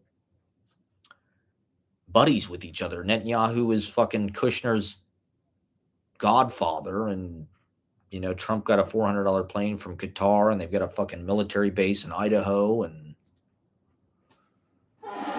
they want to orchestrate something that looks good for them and speaks to the campaign promises they made. Trump is also working on this Ukraine thing. And like it appears good that he's like having these talks and like getting these and trying to have these meetings and shit. He's like meeting with Zelensky. He's sort of more on their side now. At least he was sort of for a second, even though he just wants to give Russia everything they want or whatever the hell it is. We'll see. I mean, we're in this moment where it really looks like he's, some peacemaker, but he's also trying to start a war in Venezuela. They just had this raid on Canal Street. I'm sure people in New York saw this. I was down there pretty regularly when I lived in Midwood, the Q train would let me right off on Canal Street, and I worked down there a few times. And that is where a lot of this fucking energy is. These art galleries and Metrograph is down by that. But anyway, Canal Street over by Broadway, there's all the fucking like guys that sell fucking knockoff designer handbags and shit. And they're all like from Africa, pretty much, as far as I can tell. It's a beautiful thing. They've got their goods out on the sidewalk. I remember when I first came to New York, seeing Canal Street was like this kind of profound, like, whoa, what the hell is this? This is like all these funky stalls and like street, selling weird cologne and bags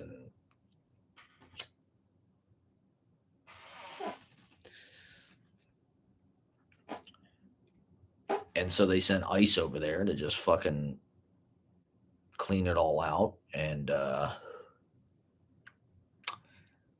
I don't know. I guess they're trying to make some kind of show in New York where they can.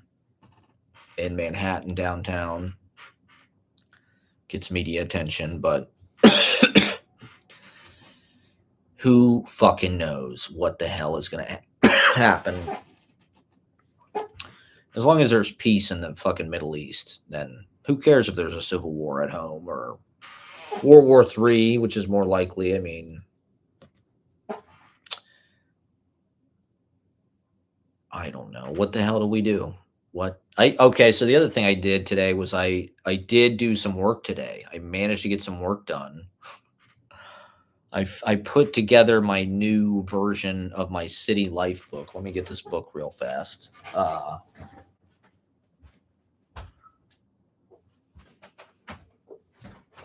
So this is basically the collection of all my zines that I write and self-publish.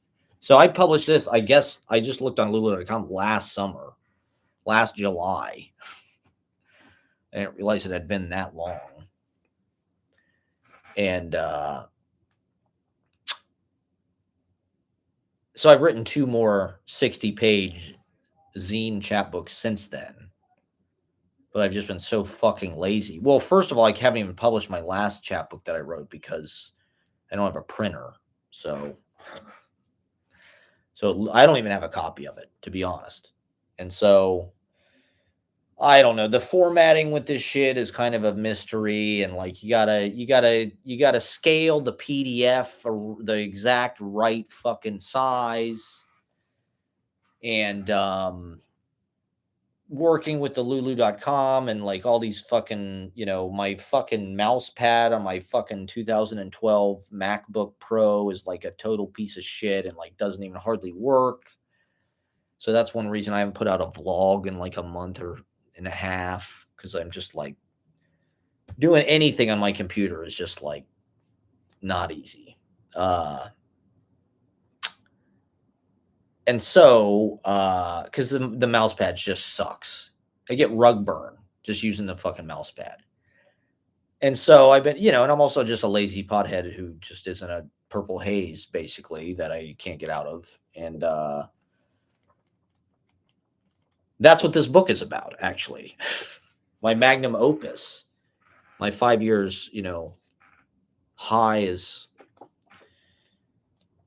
hell on in Manhattan, basically. So, I do these like city psychogeography book works. I've got a Paris book. I've got an LA book. I've got a San Francisco, Portland book. I've got a fucking Columbus book that I never published. The one I don't have is the big New York City. And so basically the last 5 years, 5, I guess it's almost 5. I want it to be huge. I just want this book to be massive. I want it to feel like just a Manhattan, juggernaut of a book. And I want it to feel like Manhattan, And so this really is my magnum opus. This is really what I spent probably more of my life on in a casual way. I mean, it's probably unreadable to anybody, but I think that's what's important about it. It's AI slop, okay? Would you like it better if it was AI slop? This is me trying to embrace internet aesthetics, okay? And so it's basically like the auto fiction Uber novel of the city post pandemic Weimar America. This is my Berlin stories. It's after Trump, before Trump. After 45, before 47. But then this was last year when I first published it. It wasn't really as big. It's a New York book. It's really got to be big. So, I love this book. I really think it's amazing. But, I thought, not ready yet. Not quite there. So I've written 120 more pages of, of poetry the last year. Maybe I'll do one more. I don't know. It's like Leaves of Grass, right? It's just like it's this book could go 30 years. Who knows?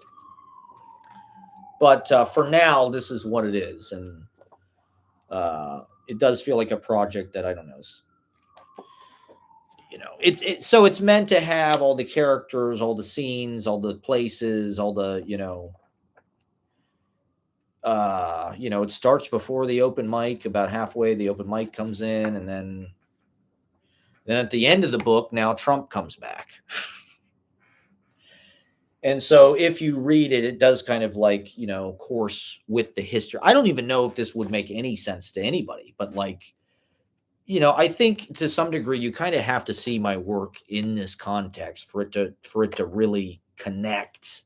I mean, even though the individual poems are meant to stand alone, it's like it's meant to be read any way you want to read it. You can pick it up and skim through it and really read it anywhere, or you can read it from start to finish and it's like a fucking non-linear linear novel where it's like it moves from beginning to middle to end through time as it was published, but at the same time the time kind of jumps back and forth. There's memories, the days kind of jump around. And so part of the idea being you can sort of track the history of everything as we move through it. It's got drawings in there, the covers. So it's all the chapbooks basically, that I published. There's my self-portrait, my author portrait, and all of my really incorrect opinions. There's my open mic flyer. That was the cover for one of my chapbooks. And so the idea being you can buy this one book and it has all of the zines that I put together. And in my sort of half-assed imaginary way, it makes like a huge novel. The amount of experience, the amount of plot, character, narrative that's in here. I mean, it's all kind of cut up or, organically. And it's like all these kind of snippets. And it's like the Angelicism film. It's glitch art. Okay. It's glitch art. But it's, it's a flaneur book. It's a psychogeography. It's a détournement. It's a diary, obviously.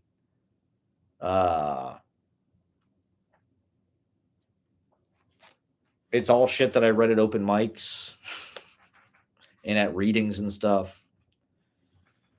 And so you might be in it. You might be in this book. It's meant to be like Manhattan, full of people, full of buildings, full of windows, trees, animals, rats. Central Park is a part of it, is about 100 acres or whatever.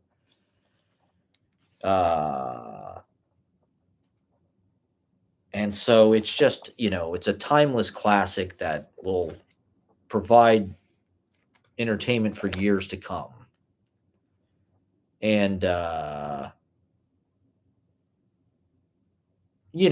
is all kind of like one poem. That's like a complaint I think people have made to me is like all my poems sort of are like one long, or they are all kind of, I don't, in a certain way they're all the same, I guess. And I could do more with form, I guess. Even though there is, there's subtle, that's what I like about this is like there's subtle variations as it goes on. There are subtle changes to the formatting, the lineation, the pagination, the arrangement, even though it's meant to mostly just look like the buildings in Manhattan.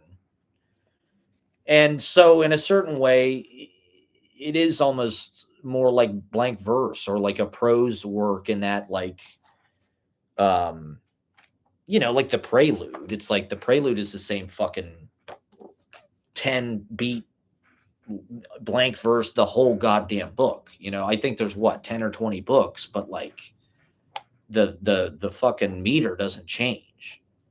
Whereas like this, there's a lot of subtle, the first books are more like droplets of perception. Then I sort of get into podcast culture and stand-up comedy shit, and so the poems become more like long podcast essay verbal. I know everybody's dying to hear about this. This is my ad. This is my home shopping network for my new book, City Life. It's 474 pages. I'd like to get up to like 700 or 800, ideally. But for now, this is just the first volume. Like Leaves of Grass, it was like fucking decades of that shit. But it's got to be huge. I mean, that's part of the point of the book. It's got to be like that Kenneth Goldsmith Capital book.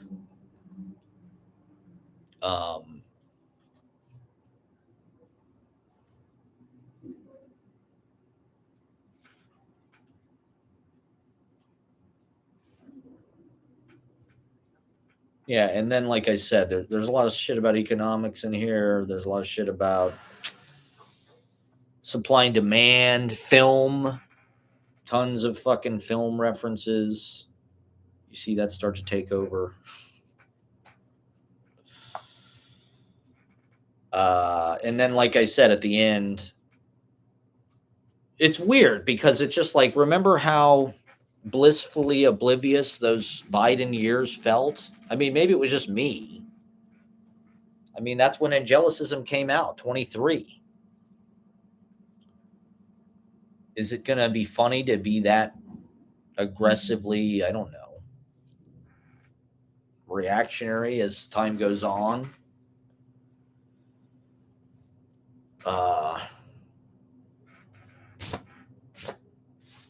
As this administration's, crimes against our fucking rights become more and more,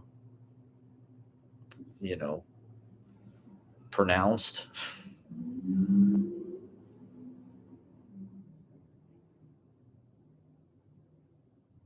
And so this book, it takes place almost in like, I mean, it literally starts when I got back to the city, 21, sort of right as the pandemic was sort of, chilling out. And then it sort of I guess it'll end, or at least for the time being, it'll end, right as Trump sort of comes back. But the form changes a lot. My last book, I think in particular, like kind of expands the lines are a lot longer. Most of the lines, most of this book is like my pocket notebooks. This book is basically more or less, there's some other things in there to sort of vary it up, but like more or less it's almost all the pocket notebook. So it was written literally on location as I'm going about my life in the streets or wherever the hell I was. Cafes, bars, parks, smoking weed all the time. on the train, apartments, I guess, probably. That apartment I had in fucking Chelsea, RIP. And I don't know. It's really just a pile up of a bunch of fucking reference phrases to other things. So it has an onward flow, and the beginnings and the endings are sort of like minimalized for the most part. They're just sort of pauses in an ongoing tran. So I ordered it today. I pulled the trigger. It was $20. For my personal copy, it was $13 and some cents, 29 cents, plus shipping and taxes, almost $21 for one fucking copy of this book, paperback. And so I kind of had, I really only publish a new book like once a year or something. And so every time I do this, I kind of got to go back and relearn how to do all the formatting and shit. For lulu.com, my self-publishing website of choice, which I actually found out through some Columbia people, ironically, Columbia University. So they really are ahead and know everything and do everything.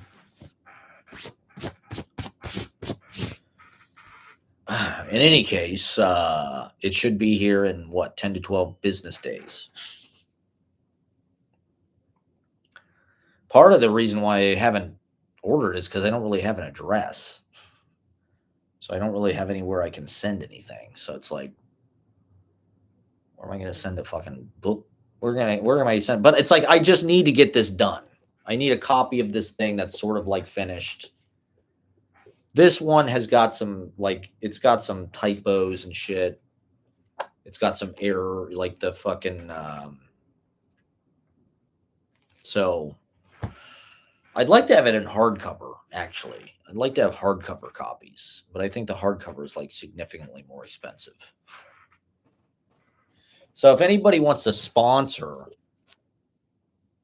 a run of my magnum opus, this really is my magnum opus. It's a companion to the vlogs, frankly.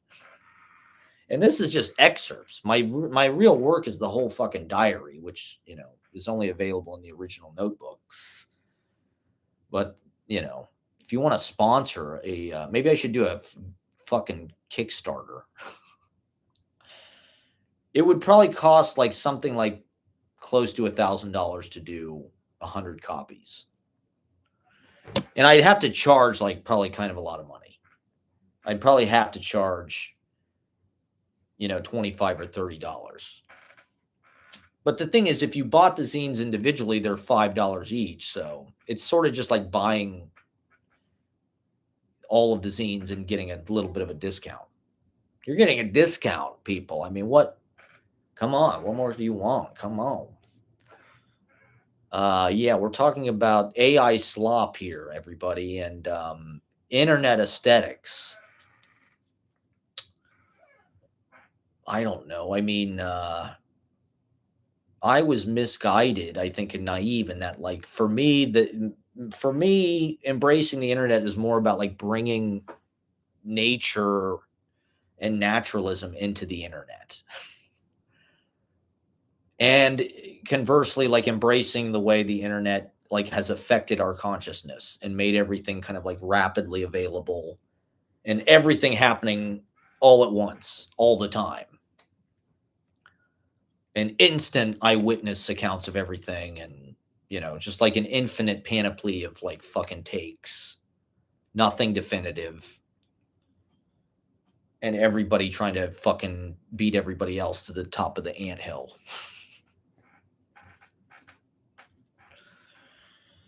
And somehow people get clout. I don't know. In this bloody clout war, in this fucking tooth and nail fight to the death of just like visibility and coolness and sexual, market value and intellectual respect. I want to be respected for my brain. God damn it. We all just want to be smart. So fucking bad. And I guess like to dominate other people. I mean, that's what a lot of this theory feels like. It feels like somebody like doming you with like their brain power. Like Derrida, oh my God, I don't understand anything you're saying. You must be so much smarter than me. You're my intellectual daddy. Spit in my mouth, daddy. Spit in my mouth with your. I don't even know what Derrida is about, to be honest. I don't know anything about it. I did read some Roland Barthes. He has a thing about professional wrestling. I think in his mythologies, there's something about pro wrestling, French pro wrestling from the 50s. Now, you want to talk about some fucking homoerotic,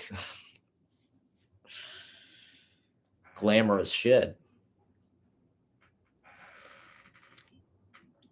That's when men were men, or the simulacrum thereof. I don't know. I don't know what the hell. Maybe I should look it up. Let me look up Derrida real fast. This feels like something I should be able to name drop. I definitely recognize what he looks like. Okay, deconstruction. I did say that, didn't I? I said fucking spit in my mouth, daddy, with deconstruction. Speech and phenomena. Okay, I think I have looked into this, actually. Yeah, I definitely have. I feel like I have read some of this. He's Algerian, okay.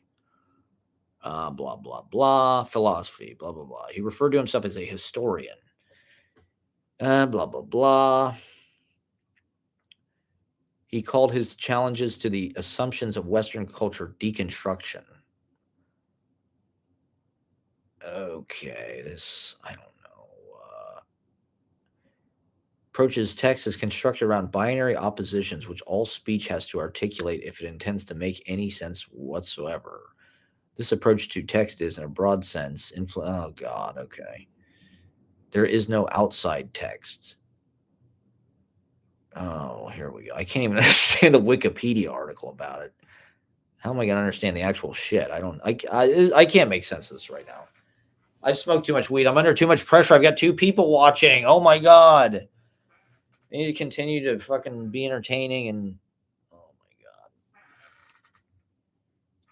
come up with something to say fucking every single second I'm doing this.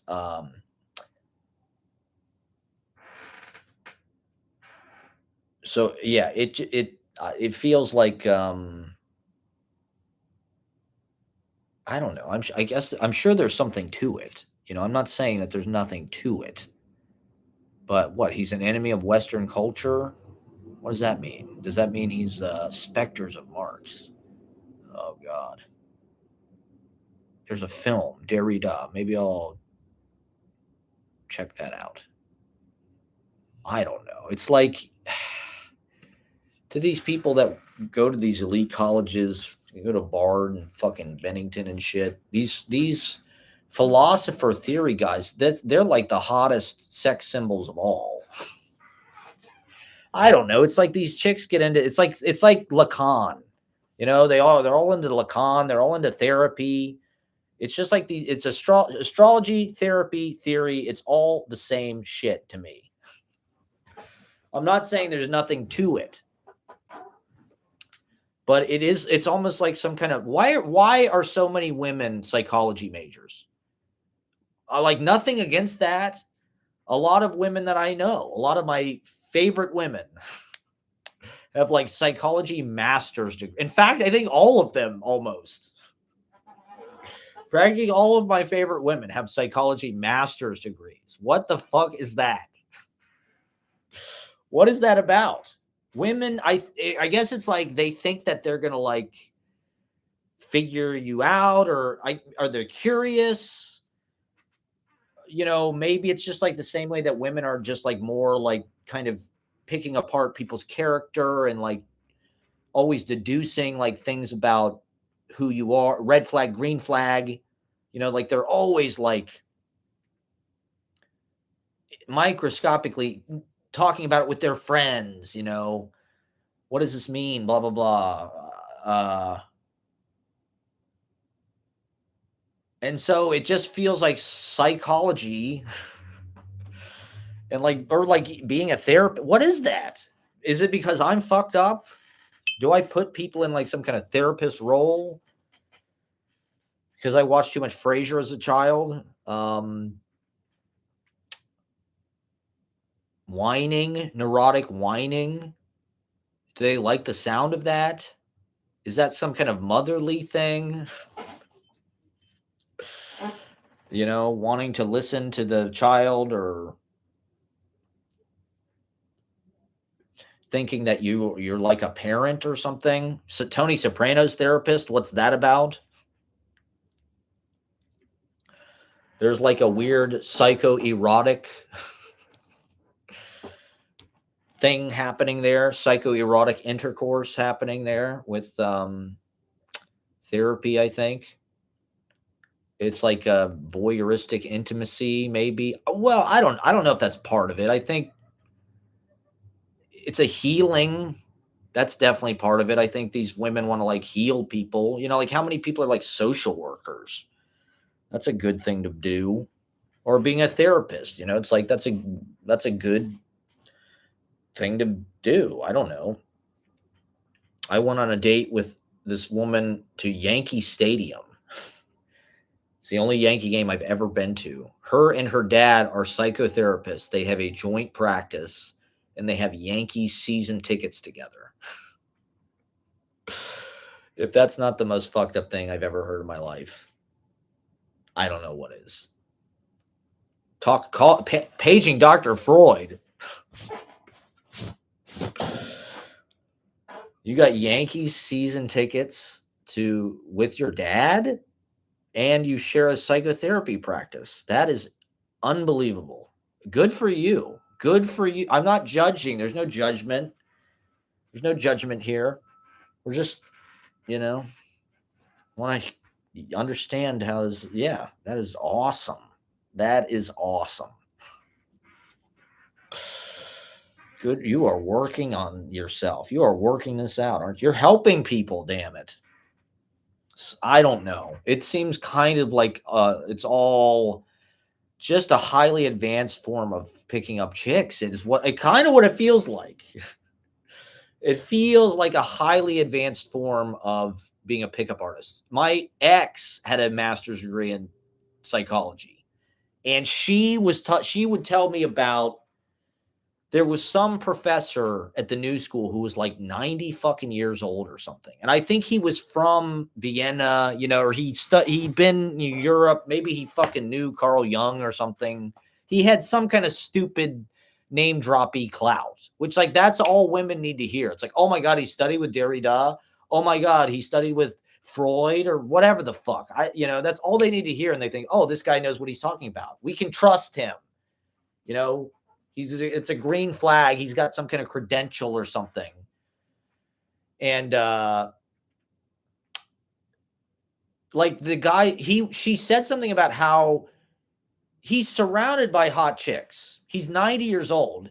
All of his like assistants or like, people he's like helping in grad school are like these like 23-year-old like fucking like European fucking like or whatever, like international exotic like hot babe psychology fucking grad students. And so she said that this guy would like kiss them on the mouth. Like not necessarily like, but just like it's just like, oh, that's who he is, that's the way they do it in the old country or whatever. That's just how it's like that is this guy's whole life is an elaborate fraud to create that circumstance by a bunch of psychobabble mumbo jumbo. That's all you need to do, okay? It's like it's hypnosis. It's Ross Jeffries, okay?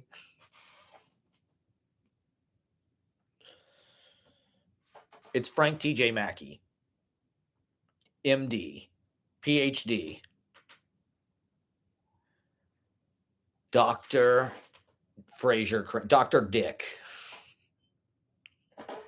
Yeah, so I don't know. No, I mean, like, I'm not blaming them. I'm just curious. I guess it's not maybe a job that men are, it's not a trade. Men are not necessarily chomping at the bit to be psychotherapists, I suppose. It's not, it's not like working with tools or something or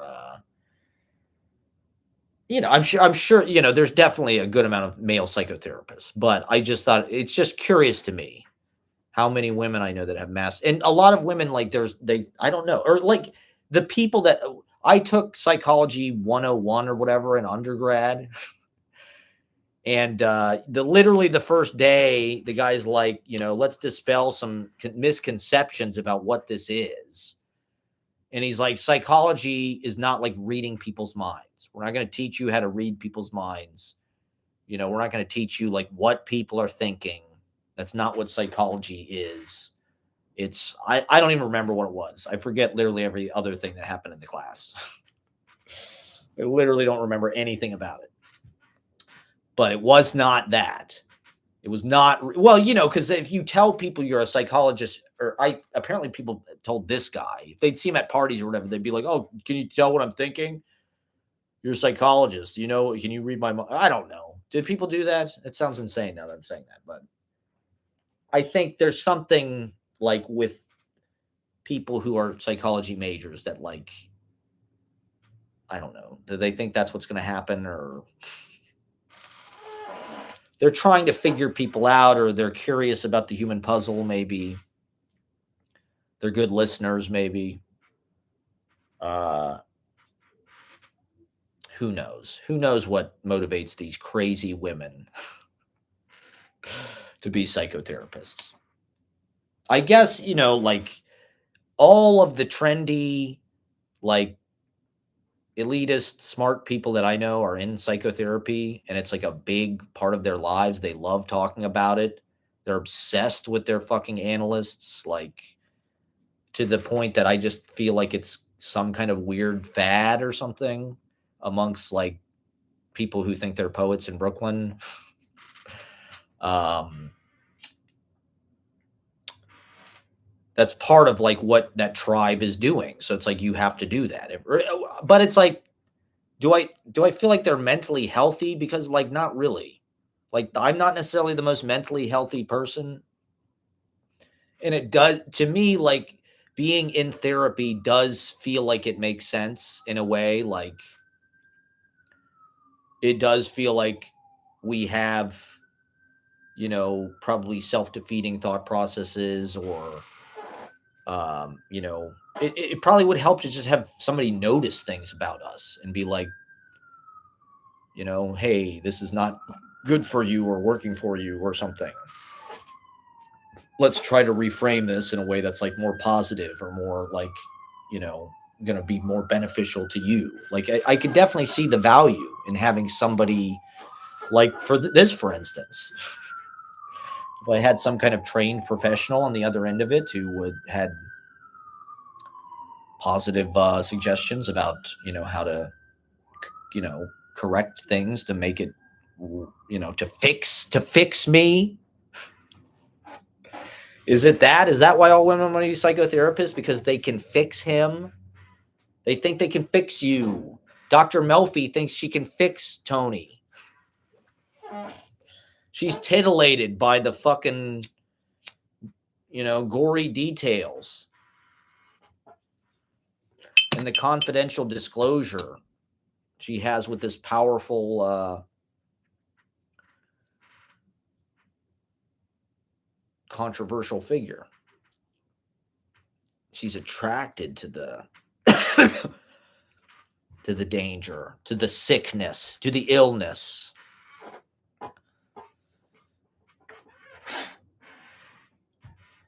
And I guess, it's so hard to get them to listen to you just in normal conversation. Of course, you have to pay them $400 an hour. Or your fucking, copay or your provider. your Medicaid provider. I went to psychotherapy one time at there used to be this great health clinic right near Union Square. I swear to God, it was one of the linchpins of New York City, and they got rid of it. They moved it to like 8th Avenue or something way further away, and they downgraded it to so it wasn't really this building just had everything. They could take you from the doctor to the X-ray and just get it done, and like they do the billing. It was all there. It was all near Union Square, and they got rid of it. And I saw a psychotherapist there, and he prescribed me goddamn Prozac, knockoff Prozac. And I took it for about a week, and it was horrible. And so I said, never again am I doing this. I'm not going to numb myself with antidepressants. I'm going to smoke weed all the time instead. Just as a way to make things interesting, I guess.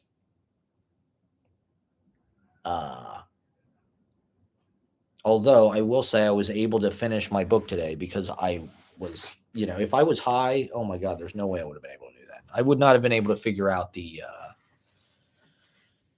resizing the PDF. That would have just taken me right out. If I would have smoked a joint and a half before that, forget it. I would have been in the park probably.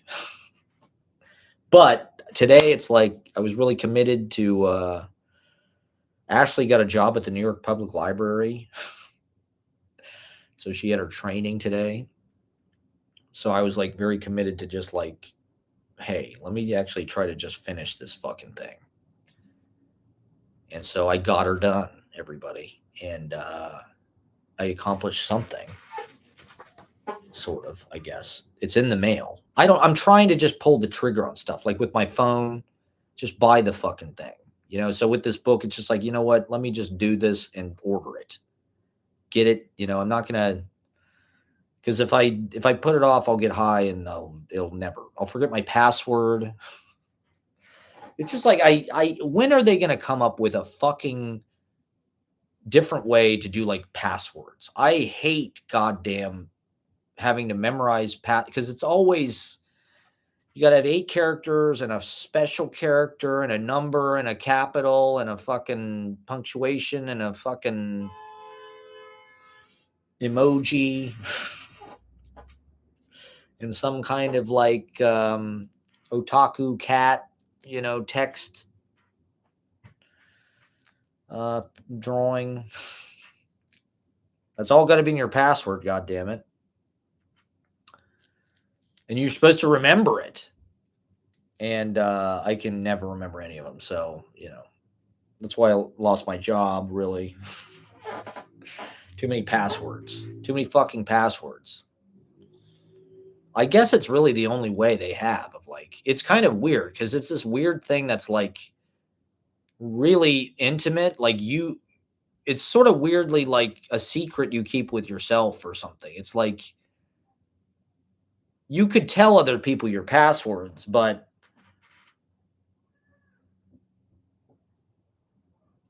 what also drives me nuts is fucking Gmail detected a sign-in on a new device. Can you confirm on your other fucking device by putting this fucking number in and go to your YouTube app? For some reason, Gmail does everything through the fucking YouTube app, which I find so strange.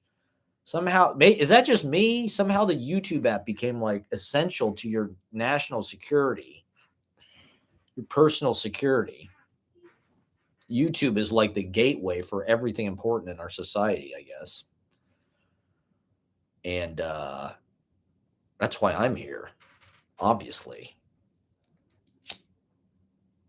YouTube is like the last democratic fucking thing left, maybe.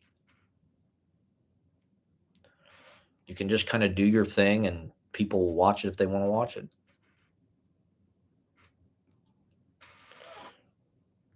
Even though it is an alt-right pipeline and extremely fucking toxically fascist. What the hell was I just talking about?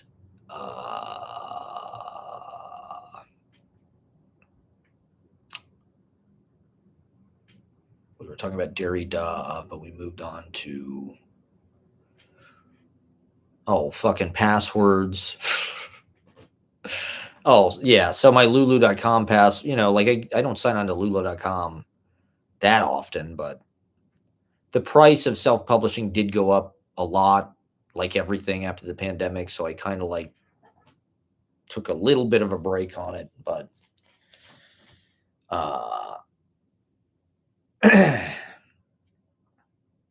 I mean, I just need to make this thing real because in my mind, I look at it like this. What else do I have to show for the last 5 years of my life other than a shitload of vlogs? I've got hundreds of hours of vlogs that, some people have watched.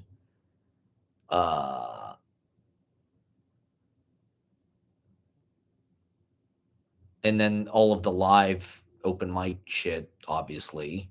But as far as writing goes, and the live streams, of course, this is really the core of my body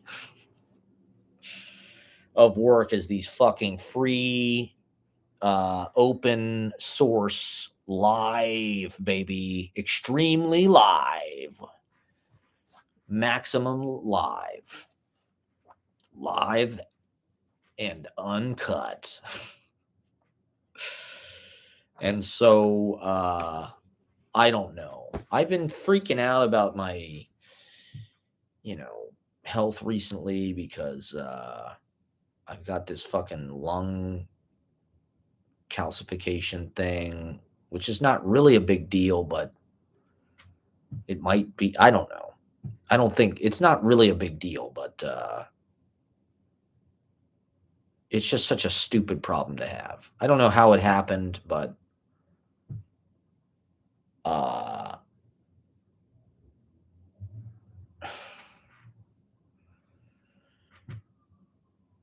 I need to just feel like I've done something significant. I need like a tangible evidence of like, okay, this is it. Okay. This is what I've done with my life. This is it. It's this fucking book right here. It's this and all of my other books that I've self-published. And it is depressing. It's nice. I'm happy for Ashley, but like, Jesus Christ, seeing somebody actually have like an actual publisher publish their book and seeing how that changes your life,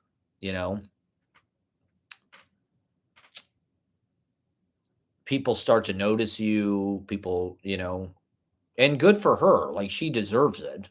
I'm not saying she doesn't deserve it. But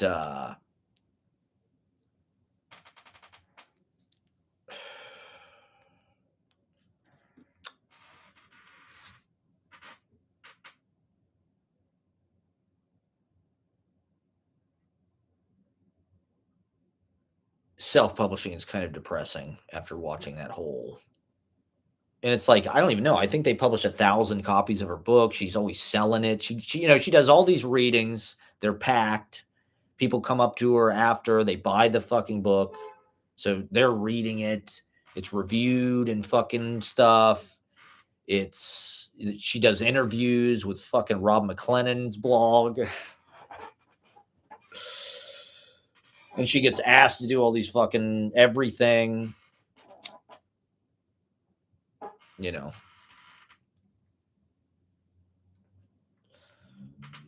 And then she got a job at the fucking New York Public Library. I mean, she's like going to be a tutor for like kids or something, but I don't know.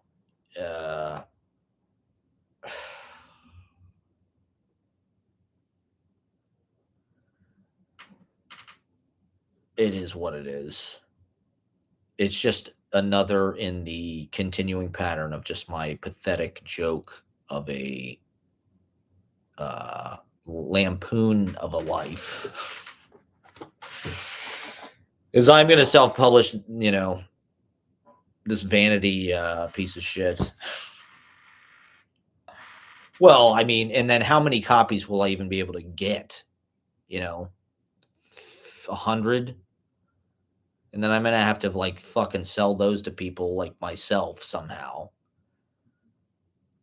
on goddamn. Well, I might just sell it on Lulu.com. To be honest, people could order it off Lulu.com, and then I'll get like some small percentage of that. That might be the easiest way to do it. It's just like you can buy it yourself off Lulu.com. I don't have to go to the post office. I don't have to carry a bunch of fucking, that's the other thing is like,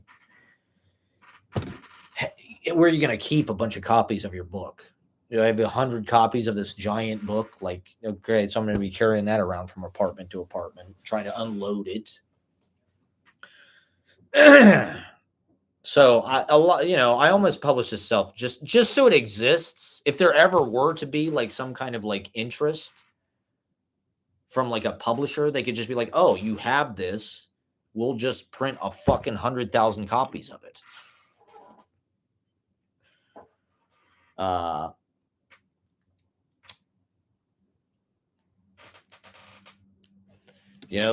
come this could be Young Pueblo? This could be on every Barnes and Noble and fucking the fucking universe. Why not? I mean, I guess I'm delusional. I'd have to write a book that like makes sense to people. But it's all in there, folks. This is Matt Proctor's Ulysses, okay? Not to make a comparison, but this is my Ulysses, everybody. City life. This is it. This is it. This is the magnum opus, okay? I'm 40 years old, okay? This is what I have to show for it. This, my fucking music recordings that are on YouTube, my live streams, my vlogs, and my other travel books. My LA book, my pandemic book, my Paris book, and my San Francisco, Portland book. And then myself included, which are like normal poems that like normal people would understand. And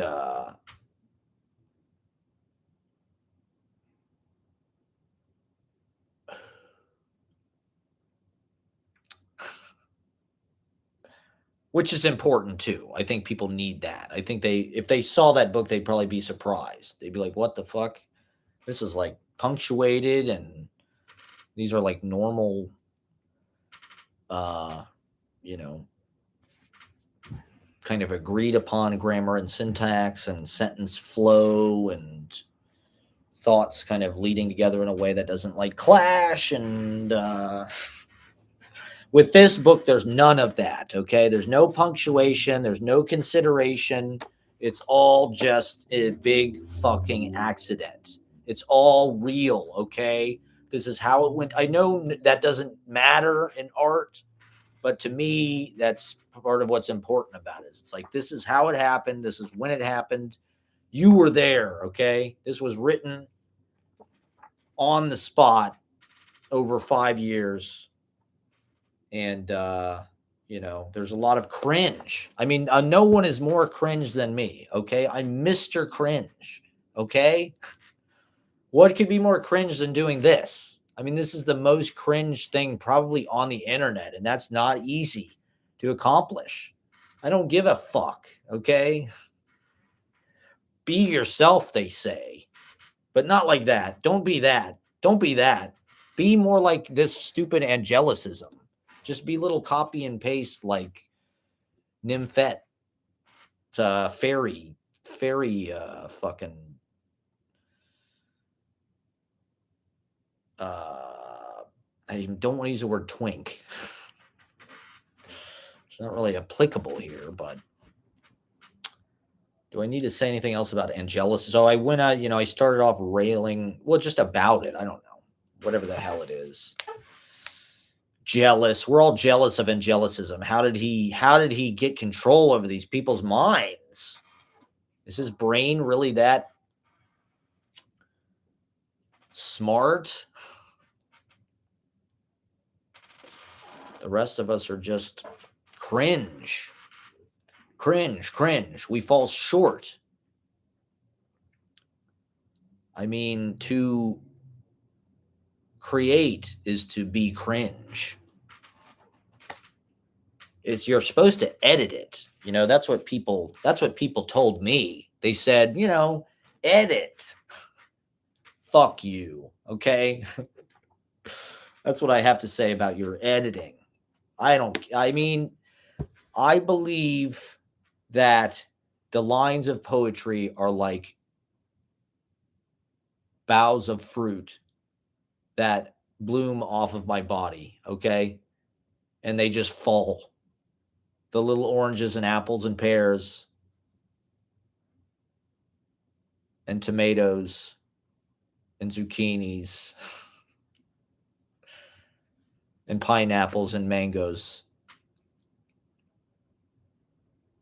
and all of the little rosebuds. They all just bloom, they blossom, and they ripen, and then they fall in your brain. They fall out of your brain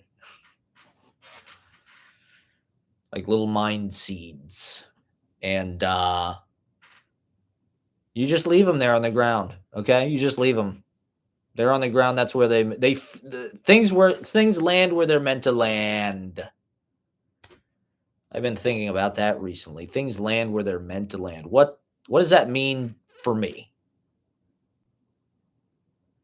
Where am I going to land? Where am I supposed to land? Did I land? I don't feel like I've landed yet. Did you land?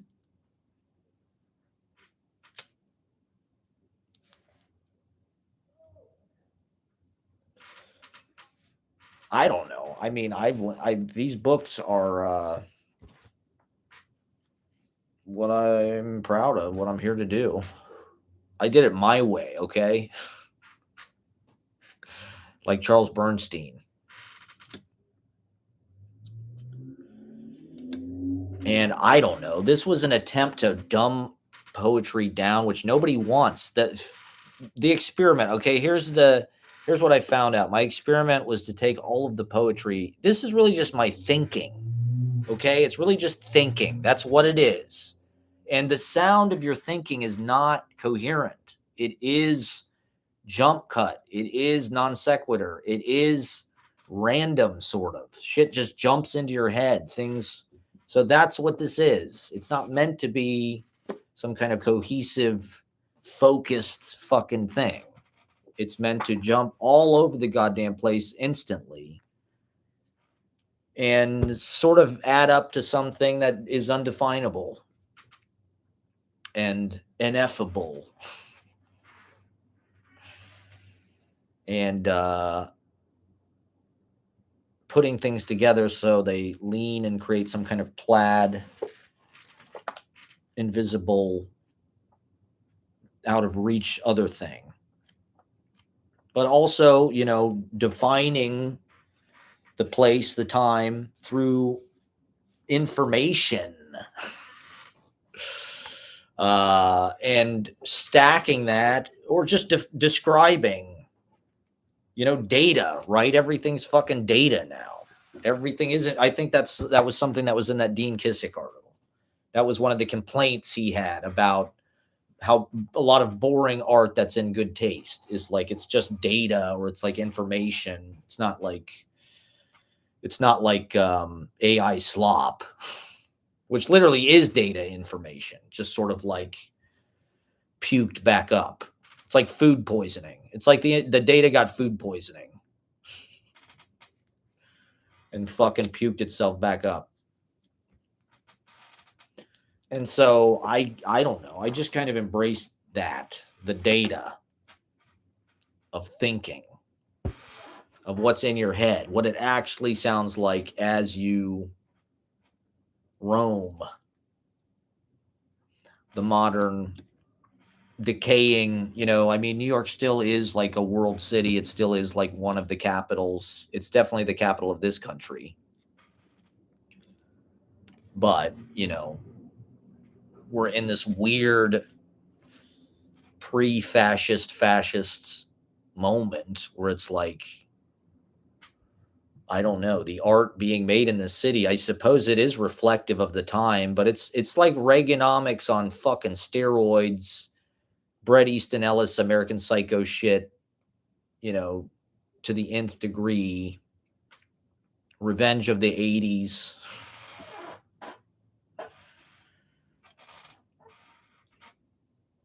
All over again.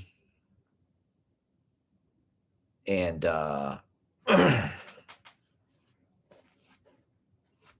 so it's weird because the things that New York represents in this story are kind of like, these are just like these young people in the city. They're art school dropouts or they went to Bennington or whatever the hell. They're all literary minded. They're all aesthetic minded. I guess in a certain way, they're self-selecting as like the being the best or something. Like I said, the one girl came to fucking the apartment that I lived in Chelsea. I used to do these poetry salons every Sunday for about a couple months in late 22.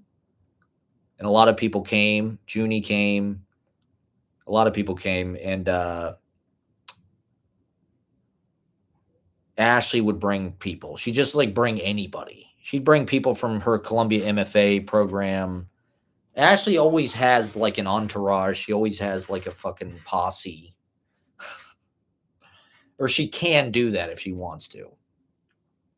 At least she did when I met her. She had a big entourage. And so she'd just be bringing people from her Columbia fucking program to this poetry salons. And she brought that girl who's in the fucking, she's one of the Angelicism hoes. He's a pimp. Do you not understand that? Angelicism is a pimp. Okay? You are his hose.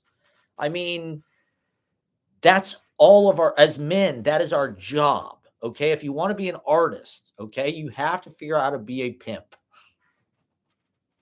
In this day and age, you don't have a chance.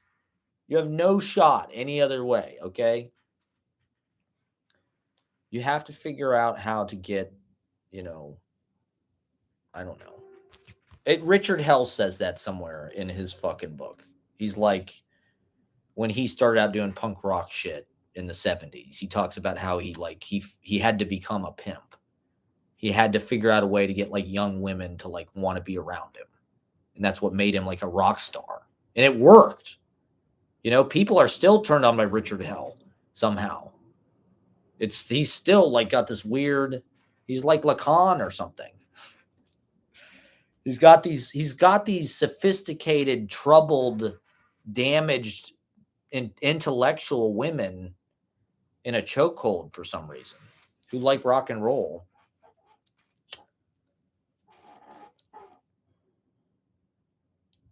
Or even now, I mean, like a lot of these fucking, readings, like Richard Hell is sort of like this, he's on a lot of them.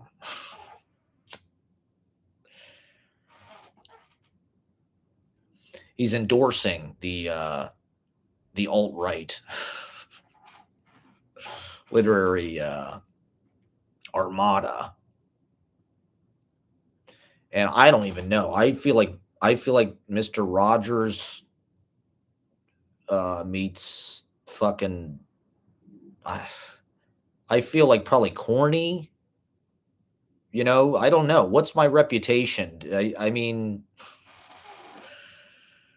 to me, it's like, I think we're just trying to like, there's like, I don't know if I'd use the word purity, but the Monday nights are meant to be like a utopia of every creed and race and country. That's what's exciting about New York. I think diversity here is like very real, and there should be more intermingling. That was a criticism I heard the other day that I think is sort of true, is like there's a lot of diversity here, but like people kind of stay in their own silos. New York is just this city of all these fucking silos where everybody has their own little kind of like gang or whatever, their own little cult. And it's, I guess it's impossible to, go to all of them. Even Madison Square Garden is like a fucking silo to some degree. But there could be more intermingling. And so that's what I try to do with Monday is it's a way to get all these scenes to kind of pierce each other. Comedy people usually go to the comedy open mics. Musicians, they go to the music gigs. Clowns are in clown land. Poets are in their little poetry open mic. There's slam open mics. There's different styles of open mic depending what you're into. And so I try as much as I can to just get every single scene into that room. Get woke people, get guitar bros, get stand-up comedians,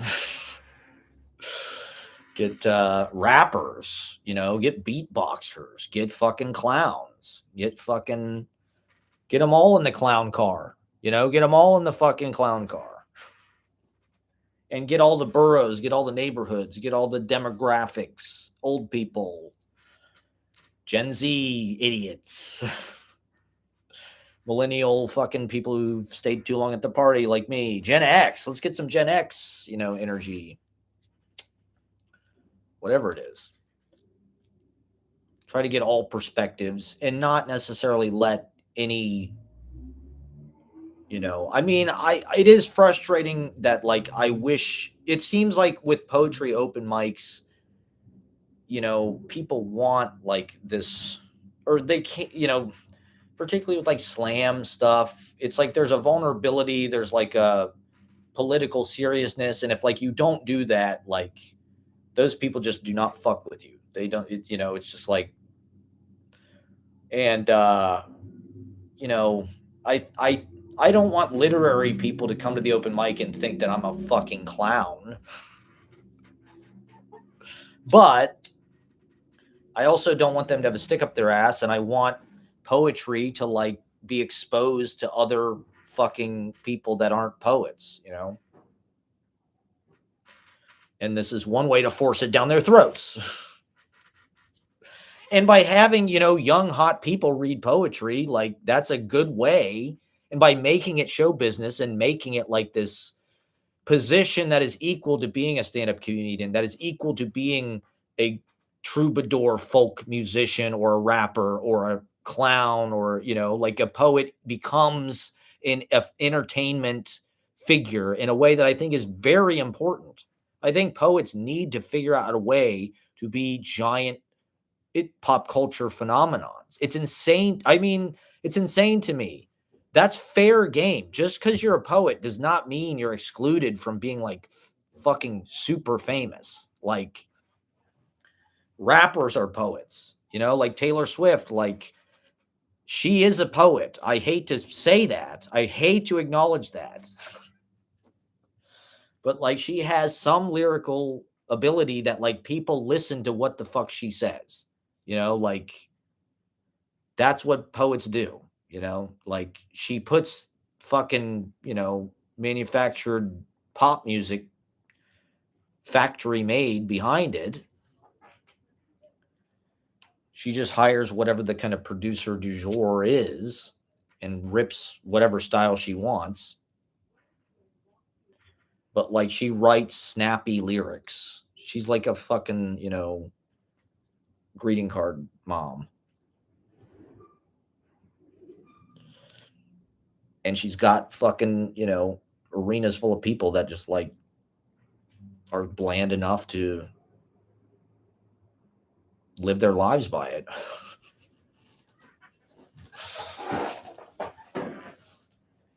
And so be it. Why not? But, it's poets need to figure out a way to fucking go viral. I guess is that what this fucking movie is? These people all identify as poets, sort of, or fucking Angelicism is a poet or was a poet. I don't know if he's renounced that or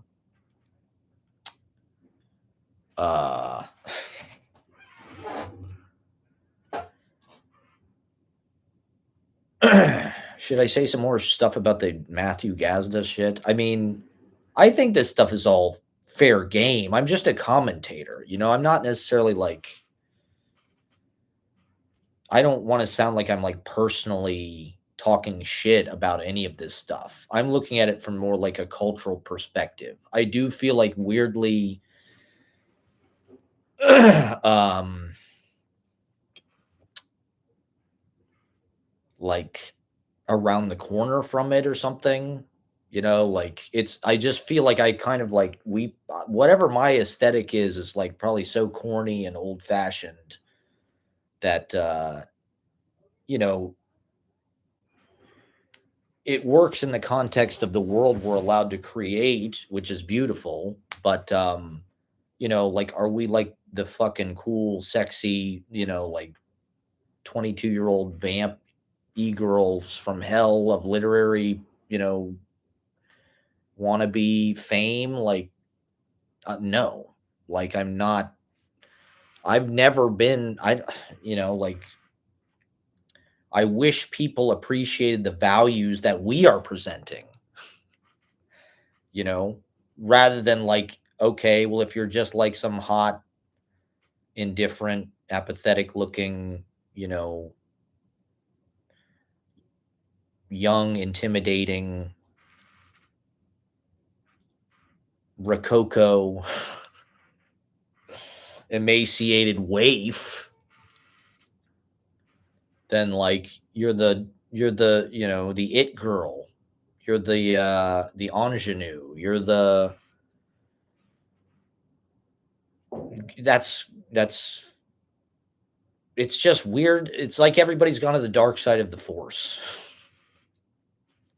That's how it feels. It feels like, you know, Anakin Skywalker went to the dark side, and so did everybody at Sovereign House. Not that I've ever went there. The reason why I'm talking about this stuff is like there's just been a bunch of articles about in the last couple of days. And I was talking to this guy about he was sort of filling me in on like the whole Matthew Gazda thing. I've never seen one of Matthew Gazda's plays or read one really very. I think I read part of one someplace, and I just don't like his politics really at all. But I'm an old fashioned, at this point, it's like my politics are obsolete, probably. Uh, at least that's what these people want you to believe. They want you to think that just like Trump is, you know, I mean, it's inevitable, I guess. It's destiny, but it's going to be unpleasant. Probably, it's already been unpleasant. I guess that's just the cost of getting stronger. Is it uncomfortable? You have to leave it's painful. You have to leave your comfort zone. And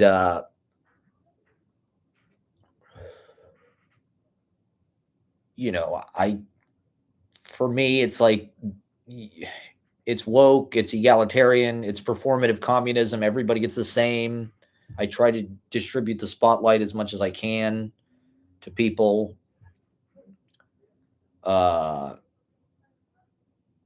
It's meant to be, diverse.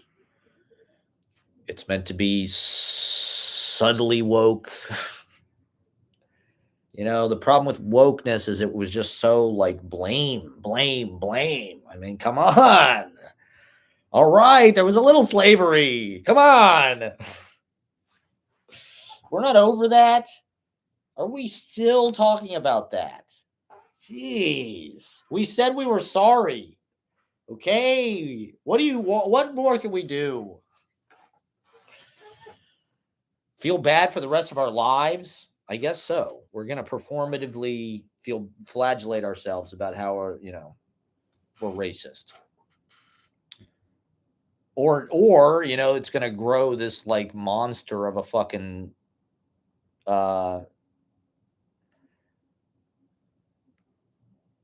reaction where it's like people are understandably got sick of it and are sort of gleefully,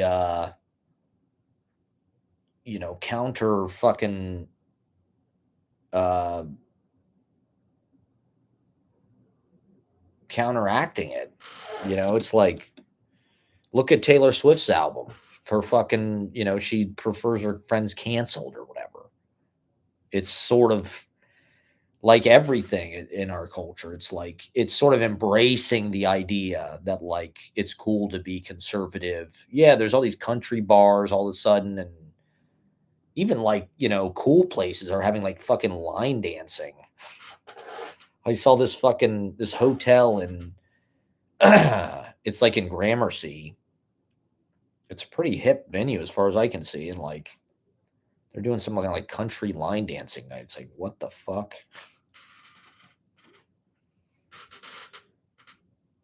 They weren't probably doing that two years ago. And I'm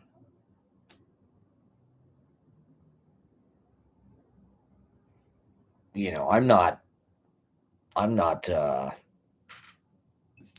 that either. It's like we really I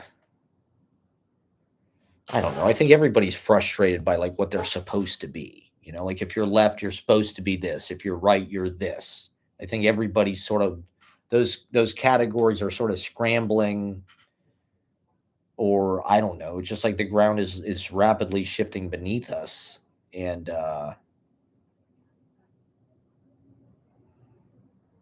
these terms are like no longer gonna apply.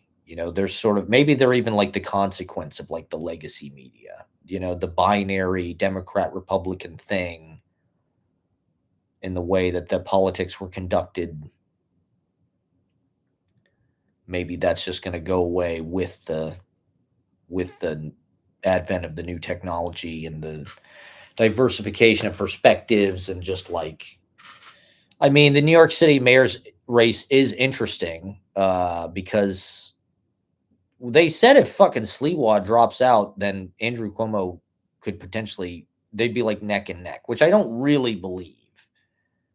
But it's amazing to me the fucking like venom coming out against Mamdani. It's like nuts, actually. Like even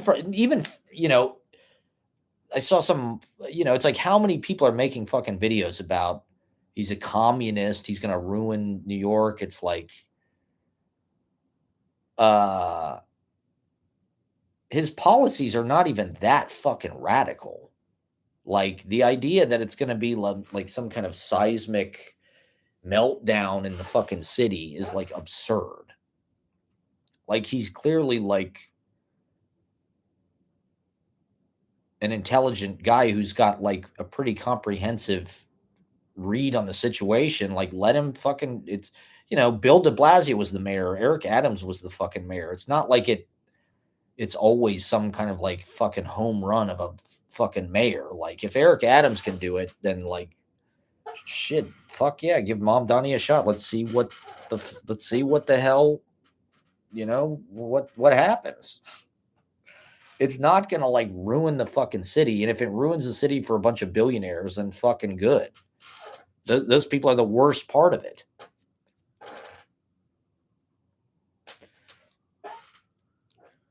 And the less they have, probably the better.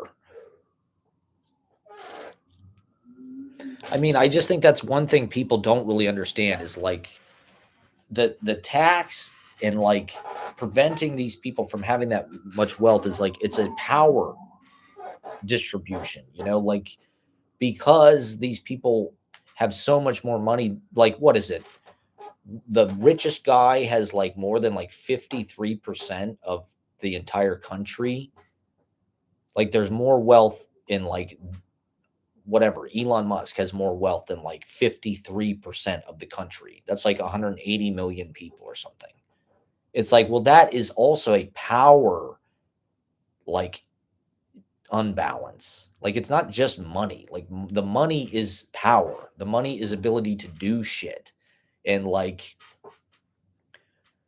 this is one reason why things are fucked up the way they are, is because like these billionaires have too much fucking control. This is why they're toppling the fucking government, and they're going to build,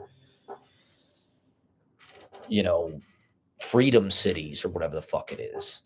I mean, it's just a dark time, you know, like we have to be ready for innovation somehow. Like I maybe this is just something you have to like admit about masculinity. I don't know, like, or just humanity is like, I don't know. It's a lot of times the most dominant people get their way, you know, and in fact, people respond to dominance. Um,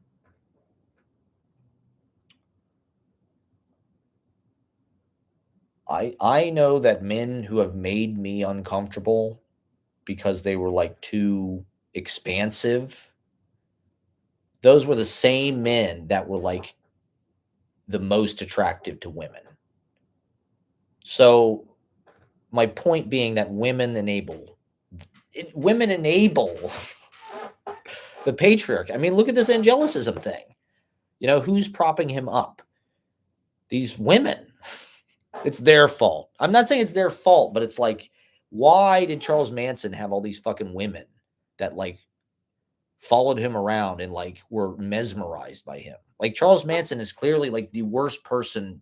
He's clearly like a scary, like psychopathic monster. Like he's crazy. Anybody that looks at him can see that. And yet he had all these babes that were just like completely under his fucking spell because he's not domesticated like the rest of the men are. You know, like society, I suppose, molds you. You know, that's part of what, like, look at Obama. Like, Obama, I don't even think Michelle likes him. Like, did she cheat on him or something? Or, like, weren't they going to get divorced? Like, I really don't think Michelle Obama even respects Barack Obama. Like, this guy is the fucking president. You know, he's the first black president. Like, that's pretty impressive. And his wife just treats him like he's a bitch. And it's like because he is a civilized person. He's mannered. He's polite. Is he submissive? Maybe. I don't know. Like, it's hard to tell. Like, is Obama like a bitch? I don't know. Like, I don't think, I think he's just like a good man. You know, whatever like that means to our society, like he wants to be like a good man. And so like this woman like just does not respect him at all.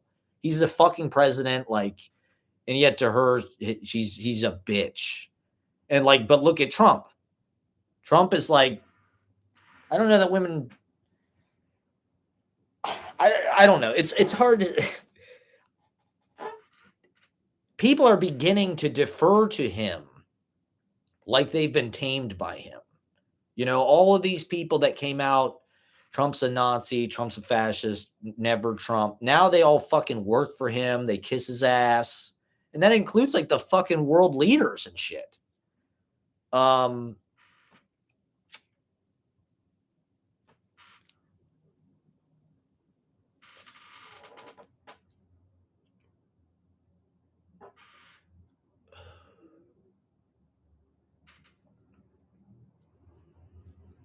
I think he's like, but he is an aggressive, confrontational person. You know what I mean? Like, he will get in the fucking room with these guys. He's trying to force, you know, all of these people to talk, and like that's good. You know, this is part of my point is like, why is this stuff attractive? You know, it's like in a dark way, you know, is a certain degree of this is necessary, or even like what, you know, maybe it's what drives the human race. You know, like this, I mean, we're living in a much different environment than they were even 100 or 150 years ago when it comes to like gender dynamics and like birth control and like abortion, how sex went down, like uh you know, there's a lot of things that like we take for granted, or like how we expect people to act now, but like there's still something that like rewards these behaviors that are like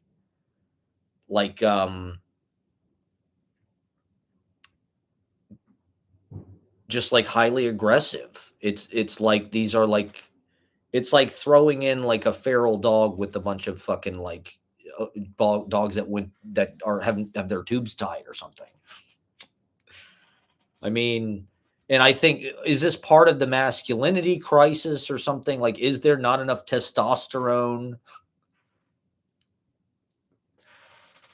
All the soy boys or whatever, like this is something I hear, or at least maybe this is just my TikTok algorithm. I'm sure it is, but like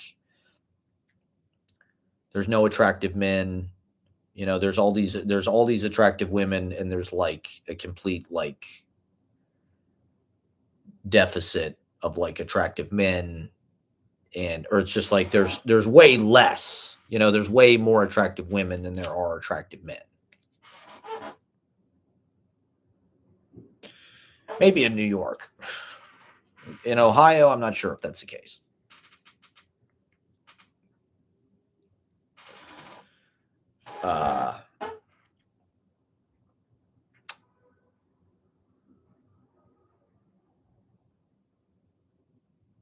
I don't know. Like men need to learn how, it's men need to know how to be men. There does need to be like a certain amount of like experience with confrontation, uh, you know, self betterment, working on yourself. Like you don't deserve, like to just have something, like you do have to like do something for it. You have to make something of yourself. You have to face some kind of fear. You got to whatever it is, just like you got to find some goddamn thing that gives you purpose or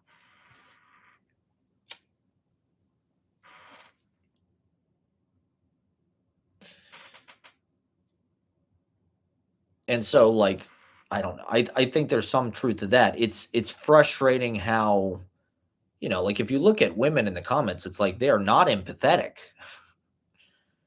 Not towards men. It's just like, all of them are saying like there is no male loneliness crisis. Look at the comments in a comment section about that. Male loneliness crisis. I don't believe it. These men need to do better. They need to work on themselves. There's a female loneliness epidemic. The females are lonely because there's no men that are good enough.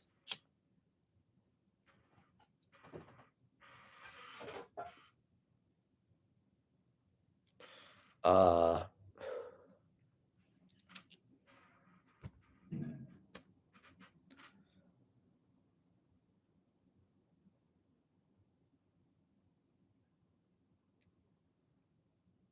well, I mean, I think a lot of this like the energy coming from like the literary world is like a a gross owner, toxic masculinity. It's like really taking ownership of that and like exaggerating it, like Joker mode. It's like Joker mode plus toxic masculinity equals literary alt lit fuck boy from hell poetry.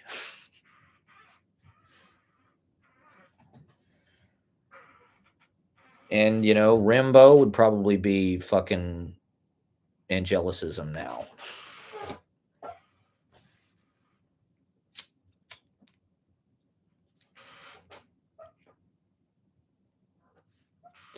He'd probably be a Trumper. He'd be MAGA. He'd probably be fucking Nick Fuentes.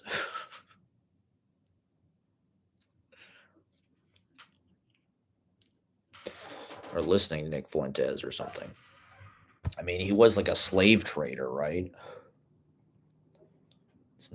That's not very woke.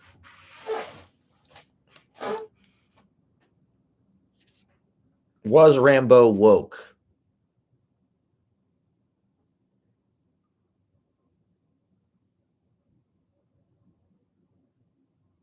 Talk amongst yourselves. Just some chat. You know, we're all online. We're so extremely online. Oh my God. Okay.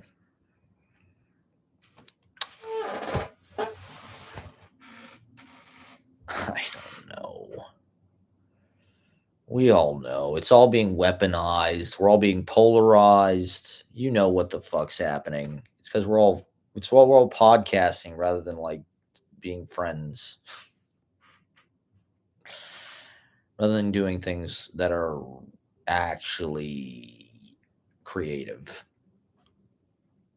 Rather than imagining, we're just recording. Stenographers, right?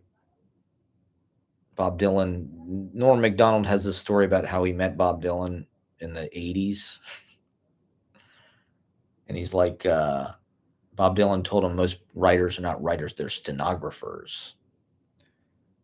I feel like a stenographer for my own mind. And that's the point.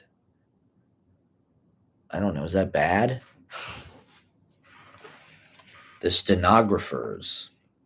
Here's some stenography, everybody. City Life, get it. Order it today. Only $30 US plus shipping and handling. It's all in there, everybody. War, sex, poetry, New York City, KGB. I mean, this is it. It could have gone some other way, but this is what it was.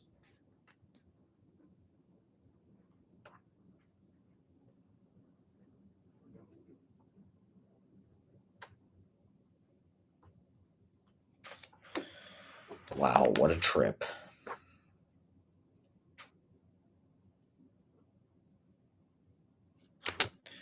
All right, we're going to keep going. I know we're losing viewers, we're gaining viewers, you know. It is what it is. Say it's que sera, sera, you know. Next week is Halloween, right?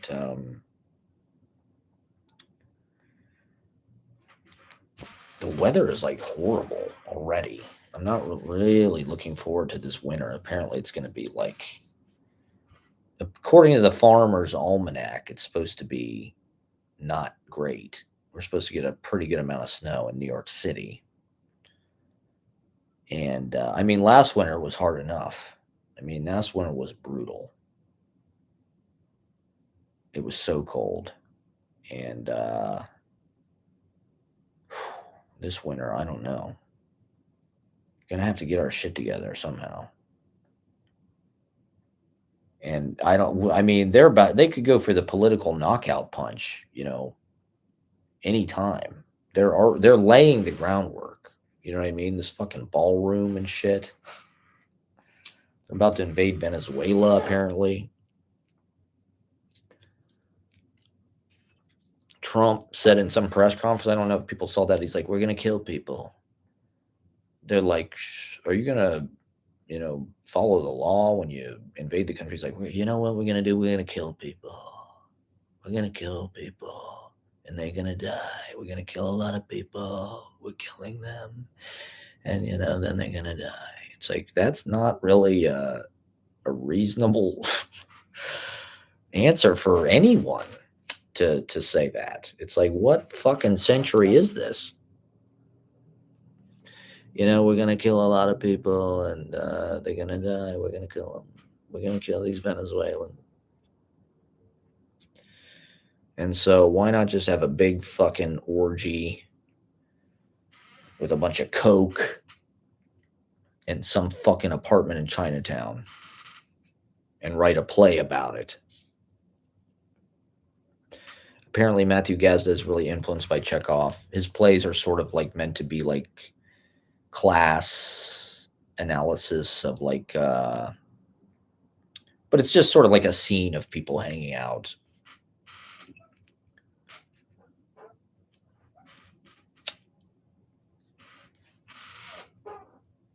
So he's a stenographer.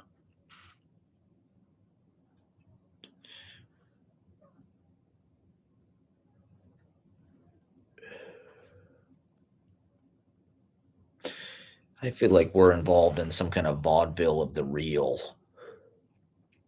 You know, the open mic, it's just vaudeville. That's all it is. It's just vaudeville. Okay? We're in fucking vaudeville. I don't consider it open mic so much as vaudeville.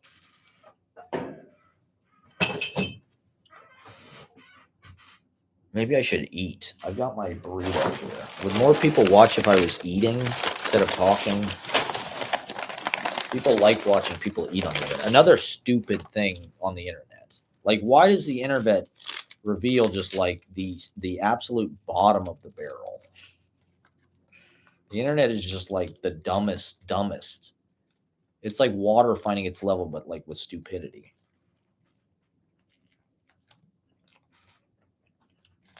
It's like, oh yeah, let's make this popular.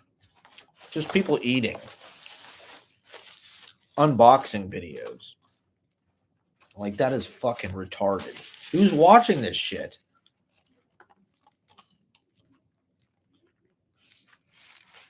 Who's watching people eat on the internet? I'd rather talk shit about a bunch of scene kids I don't know. They'd probably think I'm a fucking creepy middle-aged loser.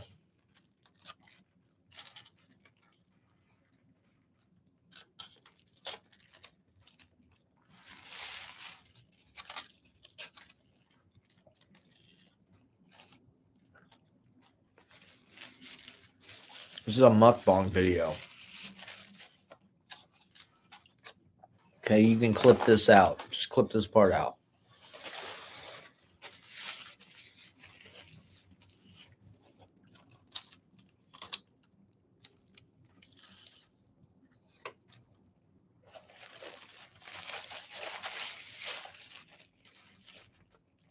See, look, I got 3 people. This is a mukbang. It's a Chipotle mukbang.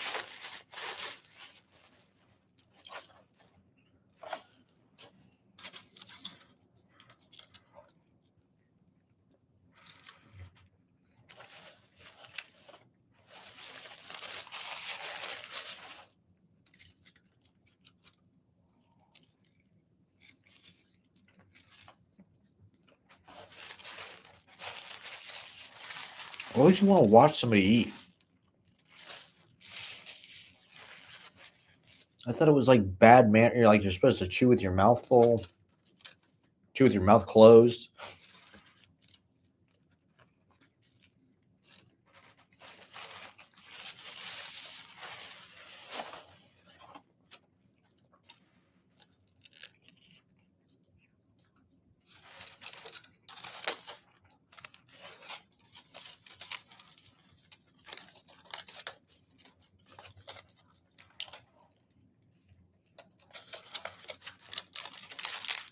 Oh my God.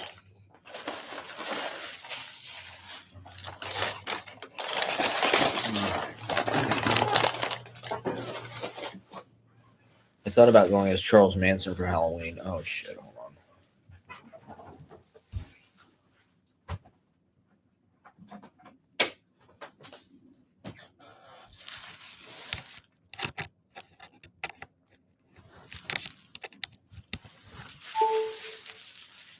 Okay. Ooh, okay. Oh. Charles Manson. Oh my God.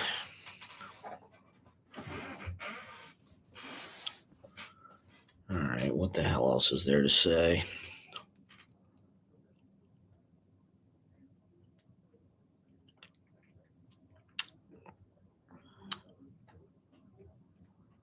This guy was saying in he had a Substack about Bob Dylan. So I obviously read that. He's talking about how boxing for Bob Dylan is like it's a fascination. It's an obsession he has. And I think it's a way with how he deals with. Well, the article was about the Timothy Chalamet movie, which I didn't really like.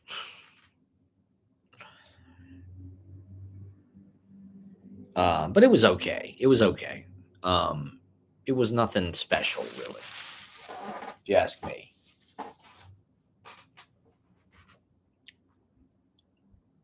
Um,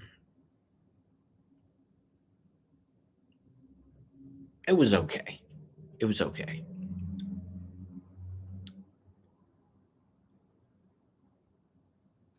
There were things about it I did not like. I didn't like the casting with a lot of the characters and the Johnny Cash guy, or I don't know. It's like, why even do that? I don't know. It's just weird.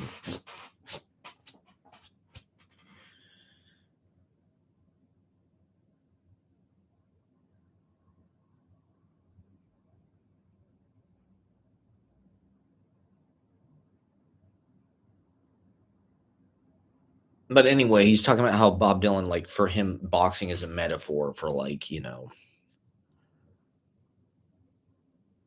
people taking swings at him, or he has to learn how to punch back. It's something I think helps him sharpen his focus and reaction, presence. But he's also put in this position because of who he is. Like in the movie, he literally gets punched in the face, right? Timothy Chalamet. Somebody punches him in the face at a party or something. So it's like that's something Bob Dylan has to deal with. How many people have been punched in the face by like a stranger? Like I haven't. This is something this guy has to deal with, just as a person. So that's one of the reasons why he's into boxing or whatever. I think that's what wrestling is for me. I've just been, it's weird because my appetite with wrestling kind of comes and goes. Sometimes it's like all I watch. Like recently, I've been watching all this fucking wrestling. Not recently, but like a couple weeks ago. I was watching all these WCW and NWA and what's the one Terry Funk plus versus Ric Flair? I think that was that Starrcade, or was that Clash of the Champions? Where he pile drives him on the table. That was like one of the first table spots, I think. Or at least like one of the first like of the 90s kind of style. It was at the end of the 80s, and it's like Terry Funk like pile drove Ric Flair through the fucking ringside announce table. Back when it really was like just like an announce table. It wasn't like some kind of rigged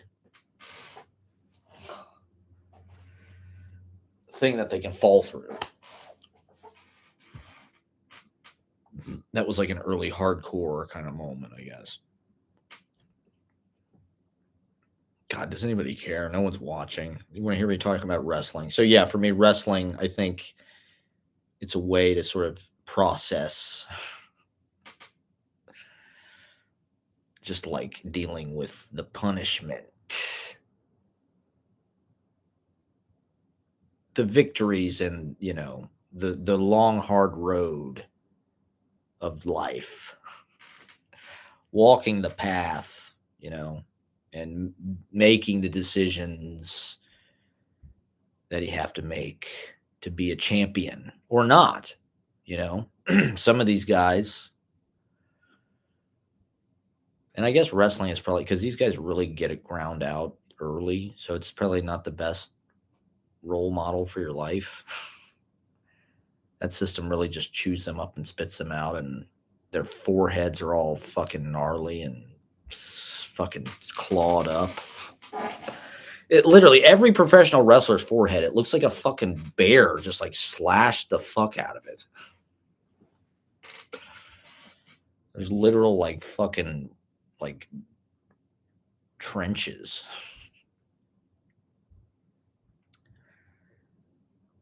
That's fucked up, man. I don't want to do that. But now I don't know. I feel all fucked up. I feel fucked up by just like all the punishment, the barbed wire matches, the exploding death matches, the table, ladder, and chairs matches, the lumberjack matches, the dog collar matches, the flaming table matches, the cage matches, the hell in the cell matches, the retirement matches, the haircut matches, the wins, the losses, the disqualifications, the time expired,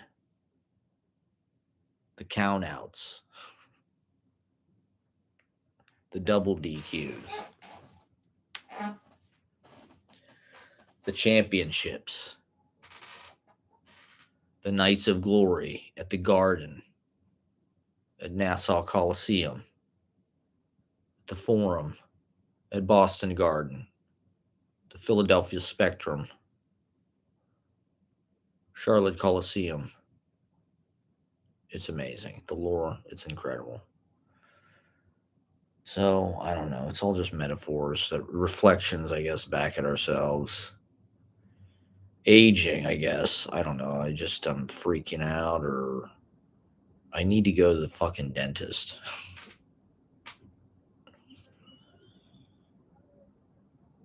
I've been putting it off and putting it off and putting it off. And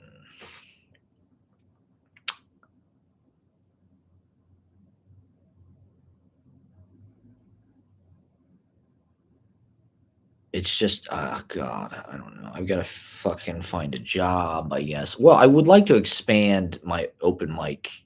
That's my real, that's what I'd like to do. That's sort of like my most realistic. If I could just get one other night where I have the same deal I have, if I could get a Wednesday or a Thursday or even a Friday or a Saturday, it wouldn't be a bad idea to pick up a Friday or Saturday once a month. But like, what I really need is like another night of income. And it's like the thing is, I have so much demand, and I'm not saying that to brag, but like already I've almost got too many people signed up for next week. It's like I've got so many people signed up for next week already that like I don't know how I'm going to get them up at a reasonable time. And so I don't just want to like cut people off. There's got to be another place where that demand can go. Like there's so like last week. I mean, I had so many fucking people trying to sign up. I had close to 50 people, and I had to cut it off because there was more people coming. And so it's like, partially I need another night just to not piss people off. I feel bad because I have people that I'd love to have as like regular customers who are like happy and enthusiastic, but it's like I only have so many early slots, and you push people later, they get pissed off, they don't come back. And there's tons and tons of I have this huge database of performers. Like if I could set up another night where like maybe the deal was a little bit different, where there was maybe like a $5 cover but no drink minimum or something, if I could get the right venue, as long as I could make $100 to $200 doing it, it would be nice to add a second and a third night every week. That should be my goal. It's really only become more of like apparent to me recently that like there's just too much spillover. It's like I'm losing too many people. I've got too many people that like just are not going to sign up. And it's like I can't sign up everybody every week, but I also don't want to turn people away. And it's like I'd like to give these people a place to perform. I don't want to, like even the comedians. I hate to say it, but like I've had a lot of male comedians recently that I sort of have to turn away because they don't really understand the deal. Like I need to explain, like I need to make just like a doc that explains it. Like if you're a male comedian, I'm not going to put you on early the first time you come. It's just not going to happen. Like I don't know who you are. There's just too much that can go wrong. So it's like, it doesn't matter what you do. I'm sorry, but like, unless you give me money, which like doesn't happen very often, hardly ever. But like, there's just no way. Like, I have to see your act, and like, if it's good and you're like, you pass the vibe check, then like, yeah, we'll put you on early the next week. But like the first week you come out, you're not going to go early. It doesn't matter when the fuck you signed up or if you showed up that night or whatever. And so But I don't want to create bad relationships with these people. And like, like if people want to come to an open mic, like I want to be able to like have a positive experience with them. And I put everybody on. It's like I have to work with the limitations that the bar gives me, and it's like basically I have 4 hours, and so I can and only an hour and a half of that is like really prime time, or really an hour of it. Now it starts so goddamn late that like by the time it starts, everybody's like tired and they want to go home. And so by 10 o'clock, everybody's like, okay, well, we thought this started at 8. And so it's 10 o'clock now. Like, we have to go home and go to sleep because we have fucking work tomorrow. And so most of the thing is just like, not exactly when people would probably want to go. And so at this point, it's just hard because like, I don't know, finding the venue, convincing the venue, establishing a relationship, or like convincing these managers to take a chance on you. It's just not something that like I've been out trying to do at all. And so that's one reason why I'm talking about it here, because if anybody knows of any venue, like the thing is like I can bring business, like I'm not just somebody who like wants to try this. Like I have business. I have this huge, database of clients, and like they want stage time. Like if I can, they are already paying attention to this fucking, this Monday thing. So all I need to do is say, hey, I've also got a Thursday here. If you can't make it Monday, come to the Thursday. It's this deal instead. It's whatever the deal would be there. So, if anybody has any ideas or knows of a bar that like wants fucking business and has like a good sound setup, and like a good stage, like I'd like to do like a Wednesday or a Thursday, or if they would even give us a Friday or a Saturday. I know people think an open mic is like a Monday thing, but like we could definitely make it work on a Wednesday or a Thursday. If somebody would give me a week, every week, just give me every week, like at fucking, like on Monday, it would just give me it would refresh what I'm doing. It would make it would make it more professional for me, like it's either that or I don't even know. I find some other job, maybe I could get a job like Ashley in the New York Public Library or something. I don't even know. I mean, I've got to make a resume, I guess. It's been a long time since I made a fucking resume. It's probably been like over 10 years. So sucks. That's why I'd rather just set this up. It's like that. This is my resume. It's like I'm doing this. I've got it going. I've got these people. Look how many people show up every week. Like all I have to do is tell them, come to this place this day. It's the same deal, same brand you've come to expect, same fun, energetic, whatever, crazy, insane energy you've come to expect. It's just on a night that's probably better for you. People are probably more inclined to go out on a Wednesday or a Thursday, and certainly on a Friday or Saturday. Like I'm pretty convinced an open mic would work on a Friday or Saturday. If you did an open mic at like Cobra Club or fucking like get the acts in there with some fucking people. Like the open micers want to perform on a Friday or Saturday. That's like the best night of the week. That's why they're going to open mics, so they can get a gig on a Friday or Saturday. Like they'll come out, they'll fucking nobody wants to party on Monday. That's part of it. Is like in the wintertime, it just gets so dark and so, cold that it's like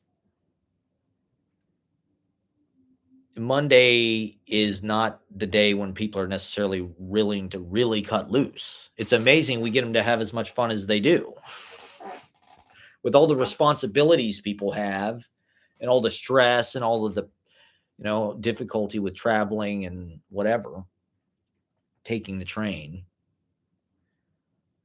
We appreciate that they come out on Monday, but, it's also like, it's frustrating because it's such an easy like, all I have to do is find the right venue, but I'm thinking about going to Beauty Bar. My buddy told me he knows the manager at Beauty Bar. So I thought about maybe trying to check that out. But we have a good, we have a good thing rolling here, and there's demand, right? It's market dynamics. I have to turn people away right now. It's like all I have to do is turn them to, hey, come on Thursday instead. We can have stand-up comedians. We can have musicians play more or whatever. We can go longer or whatever. I don't know. Ideally, I would have 3 nights a week, I think. Monday and then like a Wednesday, Thursday or something. Wednesday, Saturday. And maybe 2 downtown and 1 in Brooklyn, I think. Here I am putting my whole I'm crowdsourcing my business fucking plan. I'm manifesting it. By saying this, I'm manifesting it. I mean, there's a lot of demand in this city for stage time. Everybody is an influencer or they're here trying to make it. And so their parents are paying for it. Like, let them get on stage and film themselves. Let them get in front of an audience. We need, it's a win, win, win, win, win because people get more experience on stage. They get in front of an audience. We get paid. They get better. Everybody's having fun. And daddy doesn't have to get a real job.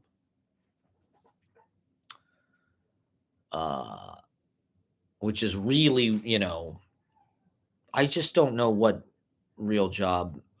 To me, I don't know. I conduct my life by this crazy, old-fashioned osmosis of just trying to divine whatever the next thing is. It's really not working at all. Sometimes you have to get off your ass, go make shit happen. I guess. I don't know. I do believe in the power of like saying it out loud, right? That's important. Letting people know. And so I know that some people do watch this sort of from time to time. I have people tell me that pretty regularly. They not necessarily enthusiastically, but they'll say, "Oh yeah, hey, I checked out your thing." Oh my God. Okay. Well, Ashley's just now leaving to come home, so maybe it's time to roll another joint. You want to watch the Angelicism movie with me? Maybe I should do a reaction video. It's, do I feel like it's some kind of epochal defining like masterwork? Like, not necessarily, not really. It's not. There's no The Clock. It's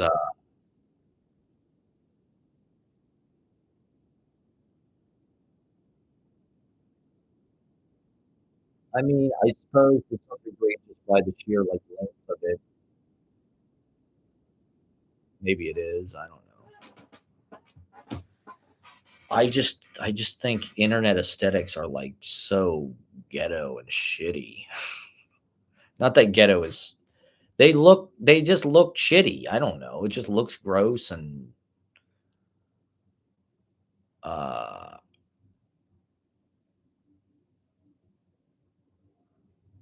like AI slop is like revolting. It's revulsive. It causes almost this like it's like uncanny valley or something. It causes like this I think cuz humanity sees its death. Humanity sees its own extinction in the nightmare of AI slop. And so it causes this like physical like oh, I'm going to puke. You know like how she pukes on Sopranos when she has to be the rat or whatever. She gets brought in by the FBI. Sometimes, it's like life is just so dark that you throw up. That's how AI slop feels. But it's you know, strange it's new. Well, okay, this is another complaint I had about women. It feels like that's their job. It's like whatever's new, whatever the newest thing is, it has to be new. New sound. I don't know. Well, I heard somebody say, girls have their pulse, finger on the pulse of the culture. And it's like I kind of agree.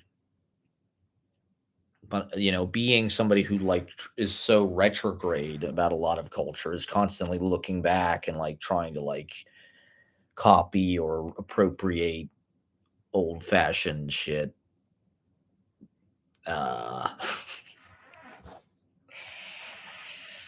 Chicks don't like that really. They want to. Oh, I don't know. Ashley likes the sharp pins. They sound just like they sound like they're trying to be the early Beatles by way of like guided by voices.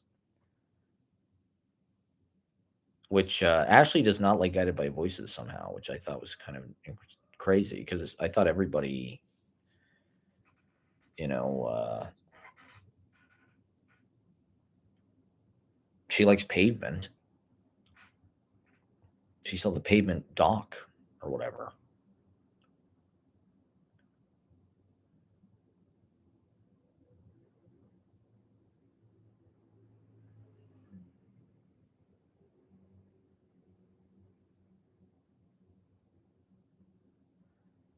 Um,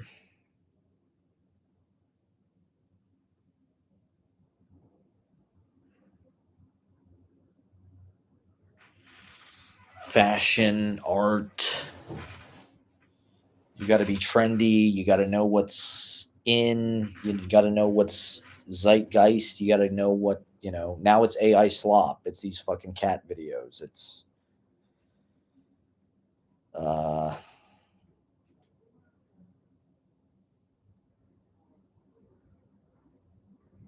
I don't know. As an old person,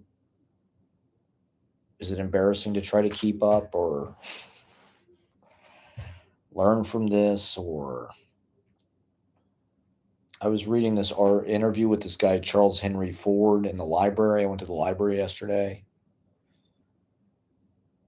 Ira Cohen interviewing Charles Henry Ford. It was pretty. Charles Henry Ford lived in the Dakota, and he was like a. I think he was like one of the first American surrealists, or he said something about how when they came to Europe, when they came over from Europe, the surrealists, Breton and Dali, and they came to New York in the 40s because of World War II. And they said that Charles Henry Ford got the baton of surrealism from them.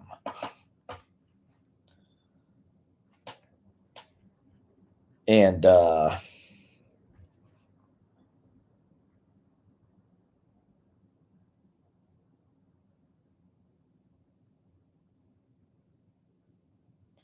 I don't know. I saw something about how a lot of the newer internet aesthetic or whatever aesthetics are like surreal or they're like dada. It's sort of like a, you know, absurdist. Like the AI slop is kind of like, in that vein to some degree. It's almost like dream imagery or something. It's your unconscious, conscious, your subconscious.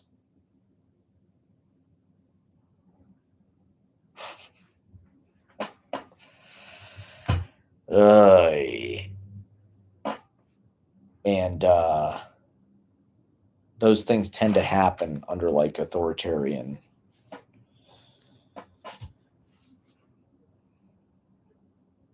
I guess who the hell knows? Who cares? I don't know. I mean, I'm a like a hippie. I don't know. I don't know what else to say. I feel like just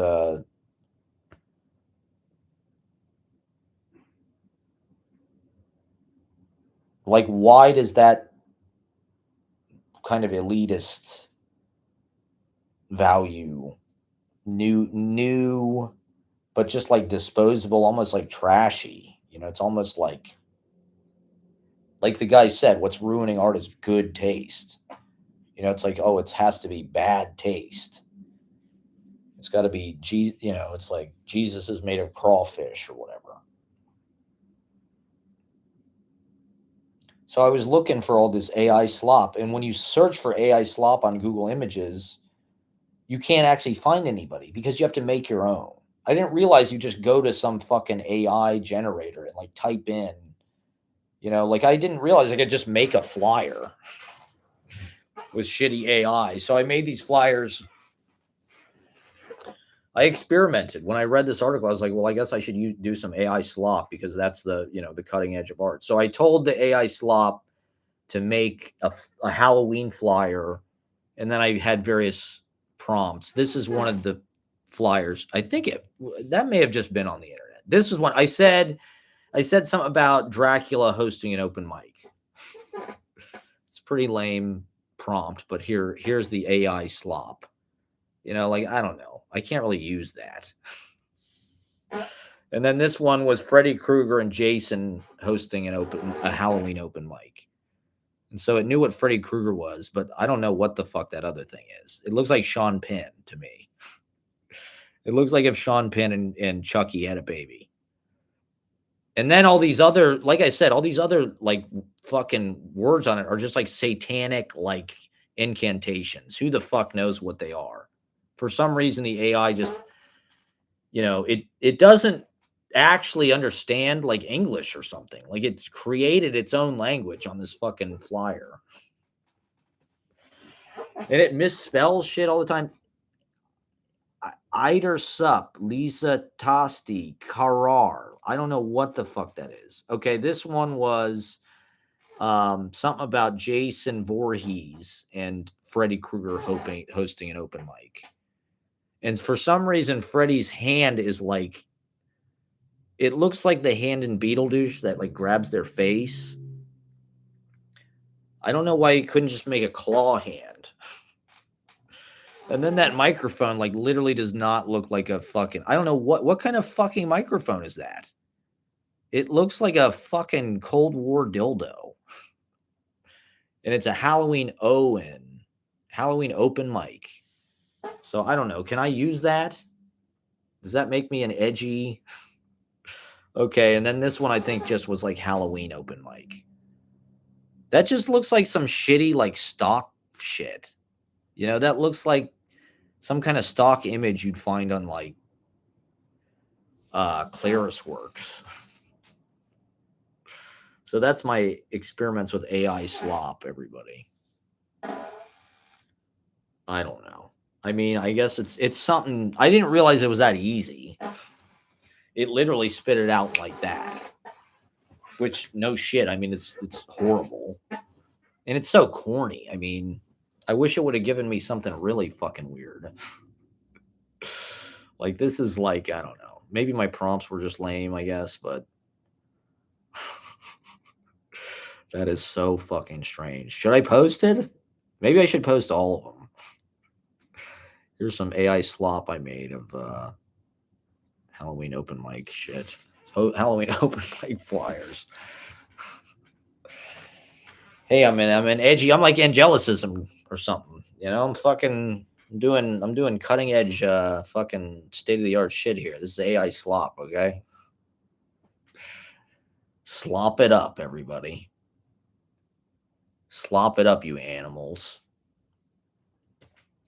Oh my god, it's a dark moment in human history, everyone. Ay, ay, ay.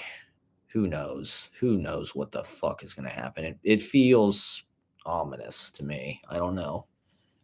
It feels like that weird kind of stillness before like a real bad storm happens. I don't know. Who knows? Maybe we'll be heroes. Maybe things will get better. I think things are going to get better. I can feel it. Things are going to change. My new book is coming out. I got 4 people watching. Let me push this. City Life. Get it from. Okay, there they go. They left. Ay, ay, ay. Who are these people? Who gets on is just like, oh, this sucks. I'm out of here. I watched 5 seconds of this ass wipe. Fuck this.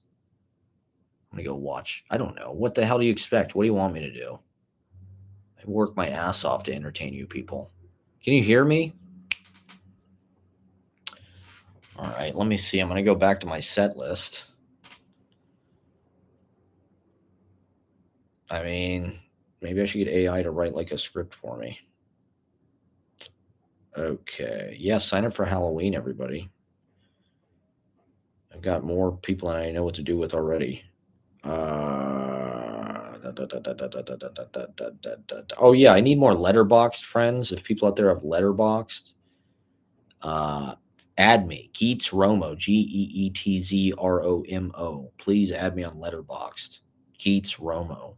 If you ever watch this, if anybody in the internet ever comes across this ever, Geets Romo on letterboxed, please add me. I need more letterboxed friends. I'm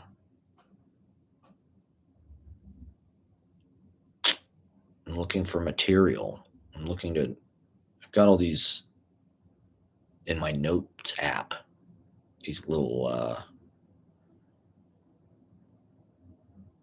lines to do at the open mic in case I run out of things to say.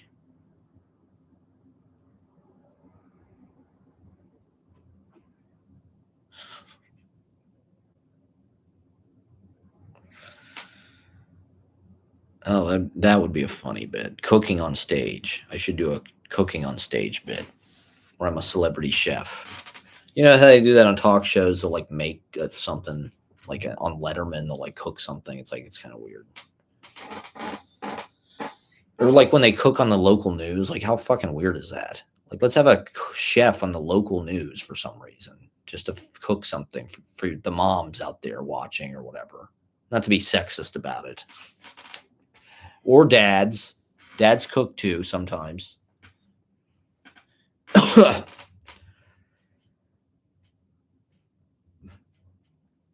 right. What the hell else do I need to talk about? Ashley's on her way back, so we're winding down here. Thank you guys for watching. Like, subscribe, DM to sign up. Save me from my life. Help me out of my life. Please, God, help me. Somebody give me a place to live. I'm looking for room. If you have something $600, that would work for me. I'm looking, like I said, for another. This is basically a form of online panhandling. I'm just here to like hit you up for shit. Give me stuff. Help me. Somebody. I mean, I'm looking for a $600 room. I'm looking for a second and possibly third night to do an open mic. If you have a venue, have venue, will host, okay? Have Mike, will host.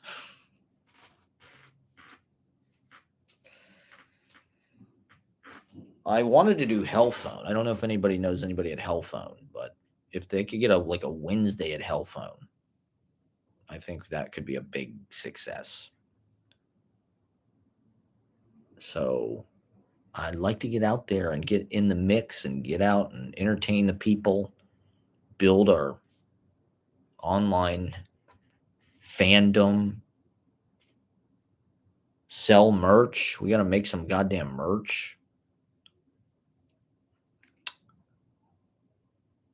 There's just too many profit streams that we're not capitalizing on. We're not getting that passive income. And so we're broke. Well, I'm not broke, but I don't know. Money is, I don't know.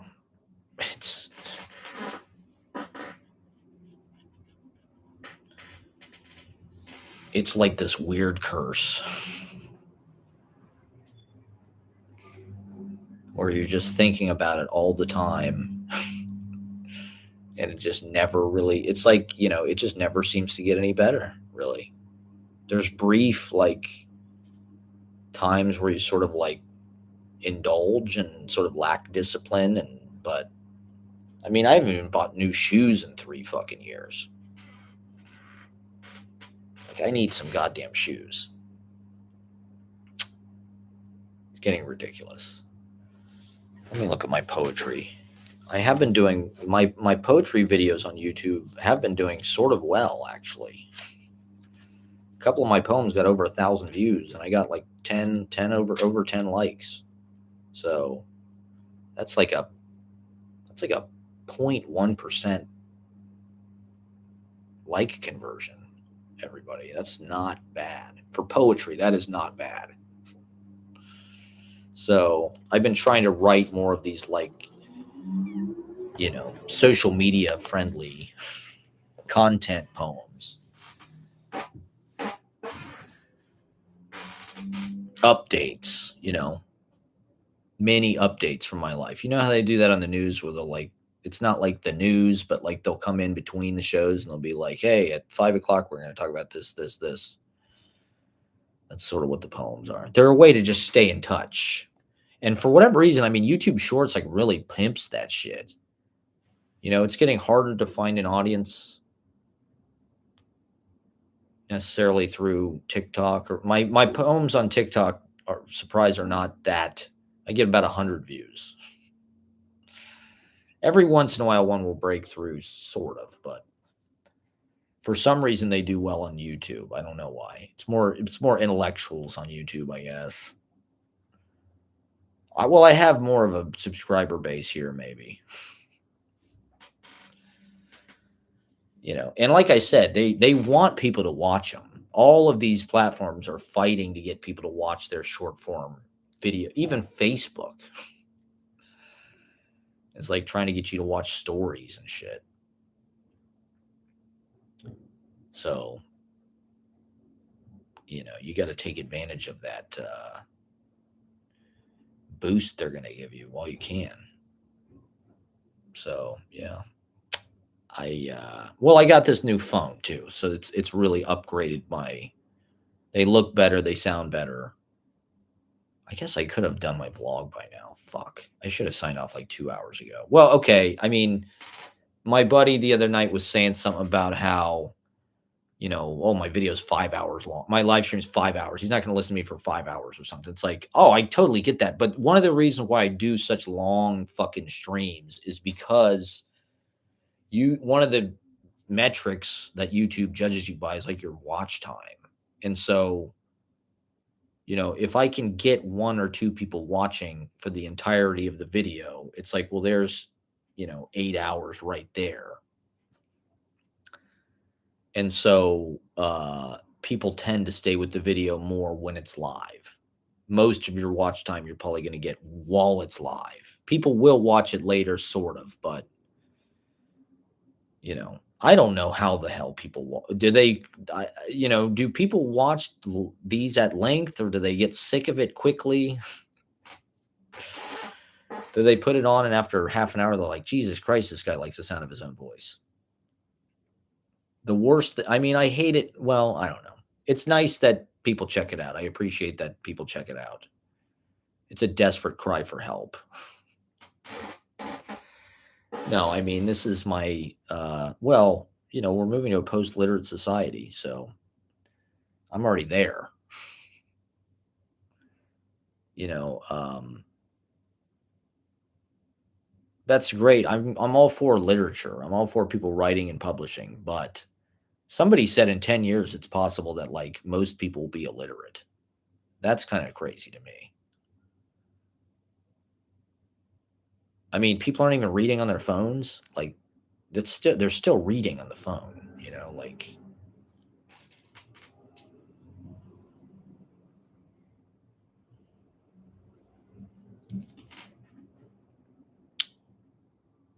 my poetry is written for illiterate people. It's meant to be illiterate. It's forcefully illiterate. Wow. I can't believe I did order it. I just bit the bullet. I pulled the trigger. It's coming. It's coming in the mail. City life, everybody. A more complete version, a more accurate version of what I probably want it to actually look like. I mean, my poetry has this aspect of like speaking in tongues, or it's sort of like language poetry, I guess, but like to some degree, like that's my AI slop. When you're pushing the language like past the limits of credibility into like a surreal fantasy land, really.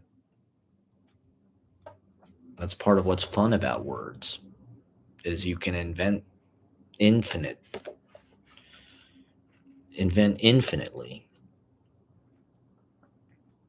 But it's also a reaction against just how high keyed the moment is and how intense and how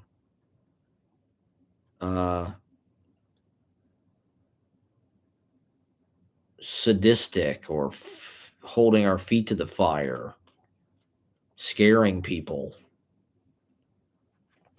trolling, the pulverization of the language by the fucking president. The president's a stand-up comedian. The president is a fucking podcaster. I was writing these fucking podcast poems in 21 practically. I mean, when did Bloomsday come out? What year was that? Let me look real fast.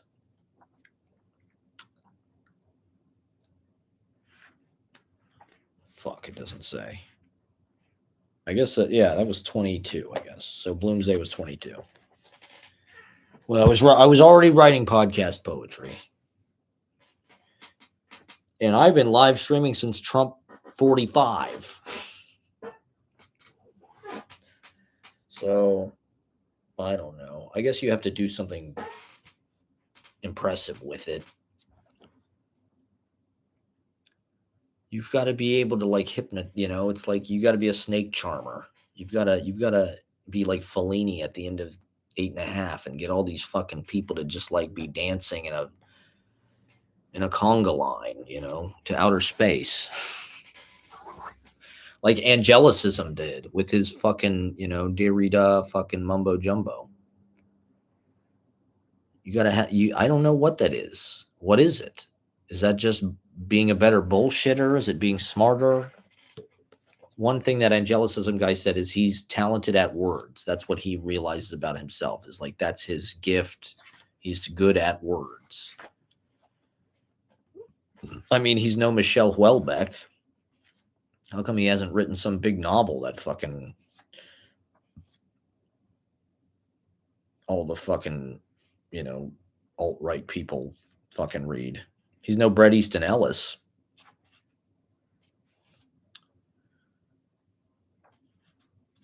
Oh man, I'm just looking back over the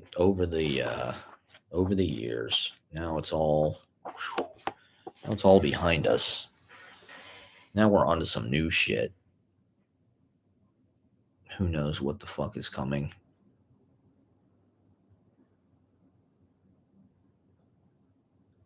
I mean, was there some other Trump shit we needed to talk about? There always is. I don't know. Let me think for a second. God damn it. Oh, it's too much pressure. Ace Frehley. Should I talk about Ace Frehley? Well, I talked about Kiss before. You know, I was, see that once again, I was ahead. I was talking about Kiss in one of my streams because Trump was going to put Kiss in the fucking Kennedy Center or whatever. And I thought, yeah, okay, fine. That's good. I approve. That was where I find common ground with Trump. You know, it's important to reach across the aisle. Oh, this is something I wanted to talk about. Something changed in our politics. When, you know, it's unbelievable how most of my lifetime, every politician did this hand gesture. I don't know if this was something that like was focus grouped but it seemed like they were teaching, you know, and this is one reason why Trump was such like a mind fuck and like why he kind of exposed these politicians as being so fucking fake is because for most of our lives, like the way these gestures and even the way that they sort of delivered their speeches, like, we will not let this stand. They all kind of did these like cliches of like what a politician is supposed to do. And like this thumb thing, like it's not a thumbs up, like they're not going like this, but it's not like it's not like a fist or something either. Like it's like this weird fucking gay little like like sort of half like baby fucking thumb. But it's almost like an old person like trying to give it's like some really infirm person like, yeah, thumbs up. Like it's like Bob Dole giving a thumbs up. And so for most of my lifetime, politics had this kind of emphatic, we will not do that. No new taxes type, shit. And that was like the role that every politician kind of played. They had these kind of like weirdly homogenous gestures. And all of that is gone, it feels like now. It doesn't feel like anybody does this anymore. I guess that was a Clinton thing. Did he start that? He had this kind of like fucking, it's like it's kind of a fist and kind of aggressive, but it's also like a little bit of like a hey, it's okay, a thumbs up guy. Right there. Fuck yeah, look at that thumb. You know what that looks like? Monica, what does that look like? Maybe you could show me. Maybe we should get in the closet, Monica. There's no way that was the only blowjob Clinton got in the White House. There's just no way. There's absolutely, if he got a blowjob from Monica Lewinsky, it had to have been like at least, it's like cockroaches. It had to have been at least like 100 women. At least. He was a president. There's no way that was the only blowjob Clinton got in the Oval Office. That was the only one where he got semen on the dress, maybe. But there's just no way. That's just not possible. I'm sorry. That guy, if he's getting one blowjob, like, give me a break. Like, he's the president. He's got this sweet pad. I mean, come on.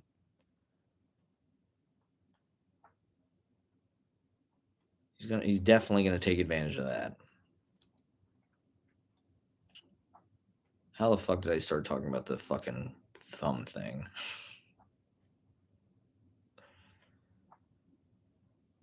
Ay. Oh my god, this book is wild.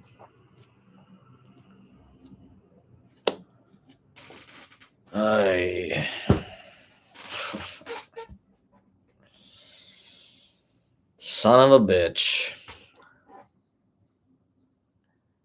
Well, what else? I'm determined to keep going till Ashley gets back, so strap in, everybody. I've had one viewer the whole time. I wonder who that is. Thank you, whoever you are. God bless you.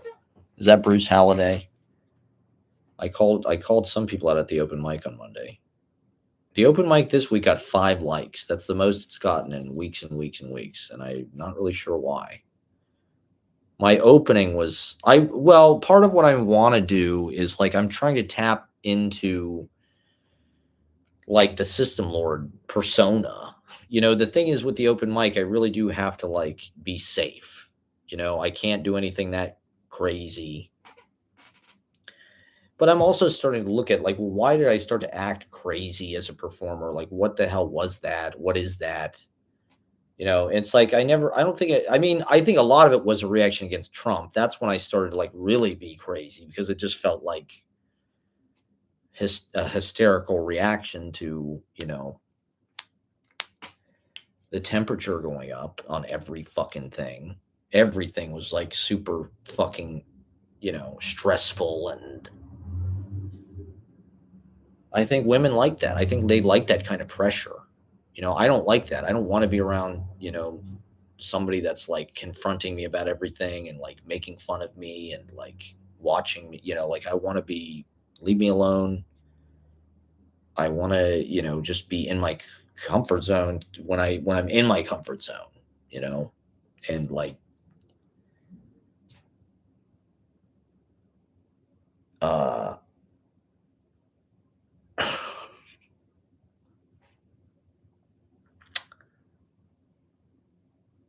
but you do have to challenge yourself. You do have to, do things you don't want to do too.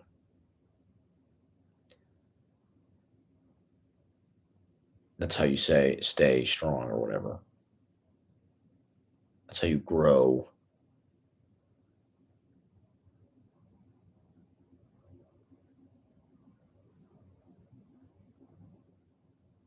Uh so with the open mic Monday, I was just like, you know what? I'm gonna go on stage. I have no fucking plan. I was trying to do like a sound collage where I like make verb noises over it and say, I mean, I'm trying to get back to a place where like I can spiel and like make something like, I don't know, in the early days of playing music, I just had this ability to like kind of go off the top of my head. And my whole thing has been trying to do that on stage and get to that point. And maybe it is like a fool's gold or a Valhalla or something, a lost city or something. But I just feel like I've gotten away from that place of like really drilling in and thinking on my feet and being present and putting things together in the moment and trying to be creative in that way on stage where you're like uh making things happen and responding to things that are happening in the moment and building with that with a spirit of invention. And I don't know. I think partially it's like in order to do that, you do have to be like very aware and very present. And so like you need to meditate. You need to like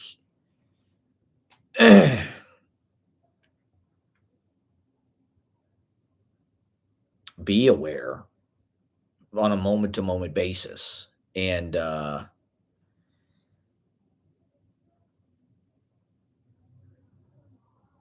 don't know. I feel like I've been trying to like I'm self-conscious about performing in this city in particular. I don't think it's necessarily the reputation of New York so much as just like people's attitudes here. People here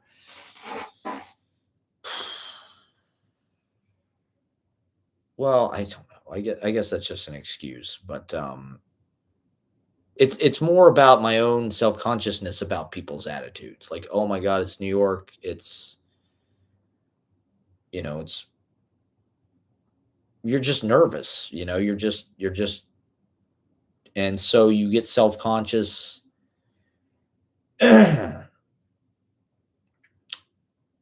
You're surprised when the audience doesn't react how you want to react or they feel underwhelmed. I always, a lot of my performances, it feels like do something really big, and then it's like the audience is either shocked or like underwhelmed, or they don't know what to think. They think I'm a weirdo. They think I'm crazy. They think I'm just weird. I'm cringe.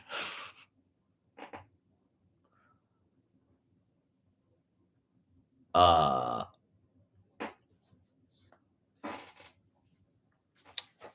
but part of that derives from like being uncomfortable, being nervous, that anxiety coming out at the audience in a certain way, hostility or something. And so, I'm trying to get to a place where I'm like, I don't know, how do I get the audience to like me on stage? How do I get them to like what I'm doing?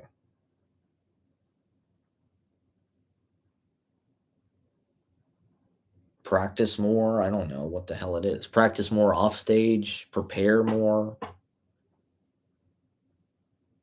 Like I didn't prepare anything for that Monday for the opening of the open mic. And I don't think I did bad, but it's just like I couldn't once you get in front of that audience, it just felt like everything I said was stupid, pointless. I didn't know what to talk about. The audience was laughing. So I was like, I felt okay because it's like everything I said, I did get a laugh. It wasn't necessarily a huge laugh, but like pretty much everything I said, I did get a laugh. So I was like, I felt okay. It's weird because as a performer, it's like you're faced with this big audience. You feel this like insecurity, or I heard this quote, who was it? Say something about when they were playing in front of an audience, it's like they're kind of afraid because it's like, well, they're still a mob. I think Tenacious D, Jack Black was saying that. I watched the Tenacious D movie. It was okay. And it was pretty funny. He was talking about when they were playing in Tenacious D, like the first gigs, he gets scared every time they go on stage. He gets stage fright. Jack Black does. And he said, well, because the audience is almost like a mob, like they could turn on you at any time. And it's like you kind of have to keep entertaining them. And even he doesn't, even he's like, how are we going to do that? What if they don't like it? What if they turn on us? And maybe, I guess that's something that never goes away, but uh how do you charm them? How do you get them? How do you outwit them?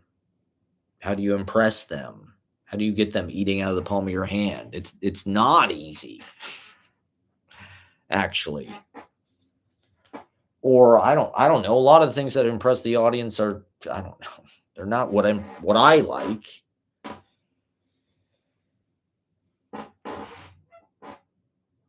So that's frustrating. Particularly when it comes to poetry, it's like the more simple you make your message, a lot of times that's one thing I've learned doing this open mic. The shit that gets the most applause is always political. Like if I'm in and I support Mom Donnie, but I know if I say something about Mom Donnie, it will get applause automatically. And so like a lot of political shit works like that. If your writing has like, a certain politics, people will applaud it just because they it's what they do.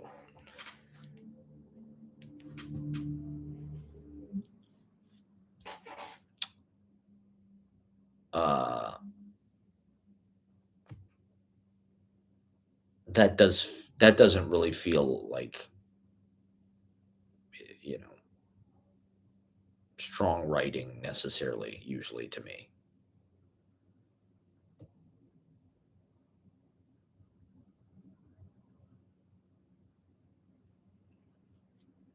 So I don't know. I'm trying to find a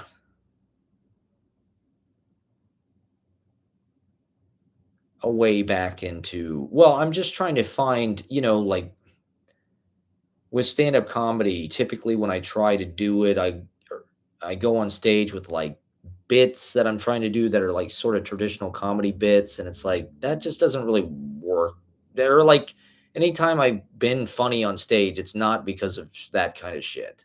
Or like I just want to find out some other way, and I think when I first started doing it, I was nervous about that because it's like that's just not how these people in these clubs are. That's not what stand-up comedy clubs are. They're like you tell jokes and you manhandle the audience, basically. Like it's not, I mean, if you can make people laugh, then but like when Tom Green goes out and does stand-up comedy, like he does stand-up comedy. He's not like doing like weird Tom Green shit. It's like he does like joke talking shit. And I don't know. It's like I want to try to find a more complete way as a performer of just like doing everything alone. Like I want to bring physicality to poetry. Now with my readings, I just want to go for it. Now that I'm no longer really a part of poetry world and I don't have to like fake it anymore, I can just do what I want to do, which is go ape shit. Which like at poetry, people always sort of act like, oh my God, what are you? You're crazy. But that's just what I do. I don't know. It feels natural. It feels weirder to stand there not doing anything, to be honest. Like I'd rather be rolling around on the floor. That makes more sense to me as a performer, as a person. Anytime I get on stage, if I had my choice, I would lay down on the floor. I don't know, I like laying down. And so I like laying down on stage, and it feels weird to just stand there like all serious and shit. And same thing with stand-up comedy, to do it in this way where I'm like trying to do like, fuck that. Just, I don't know. There needs to be you have to do it your own way. You have to do what your impulse is and figure out how to make that work. And so, I'm trying to figure out a way to like just basically do what I did in bands, but like without a band, like be verbal, improvisational, physical, run around, jump, do wrestling shit, but also like,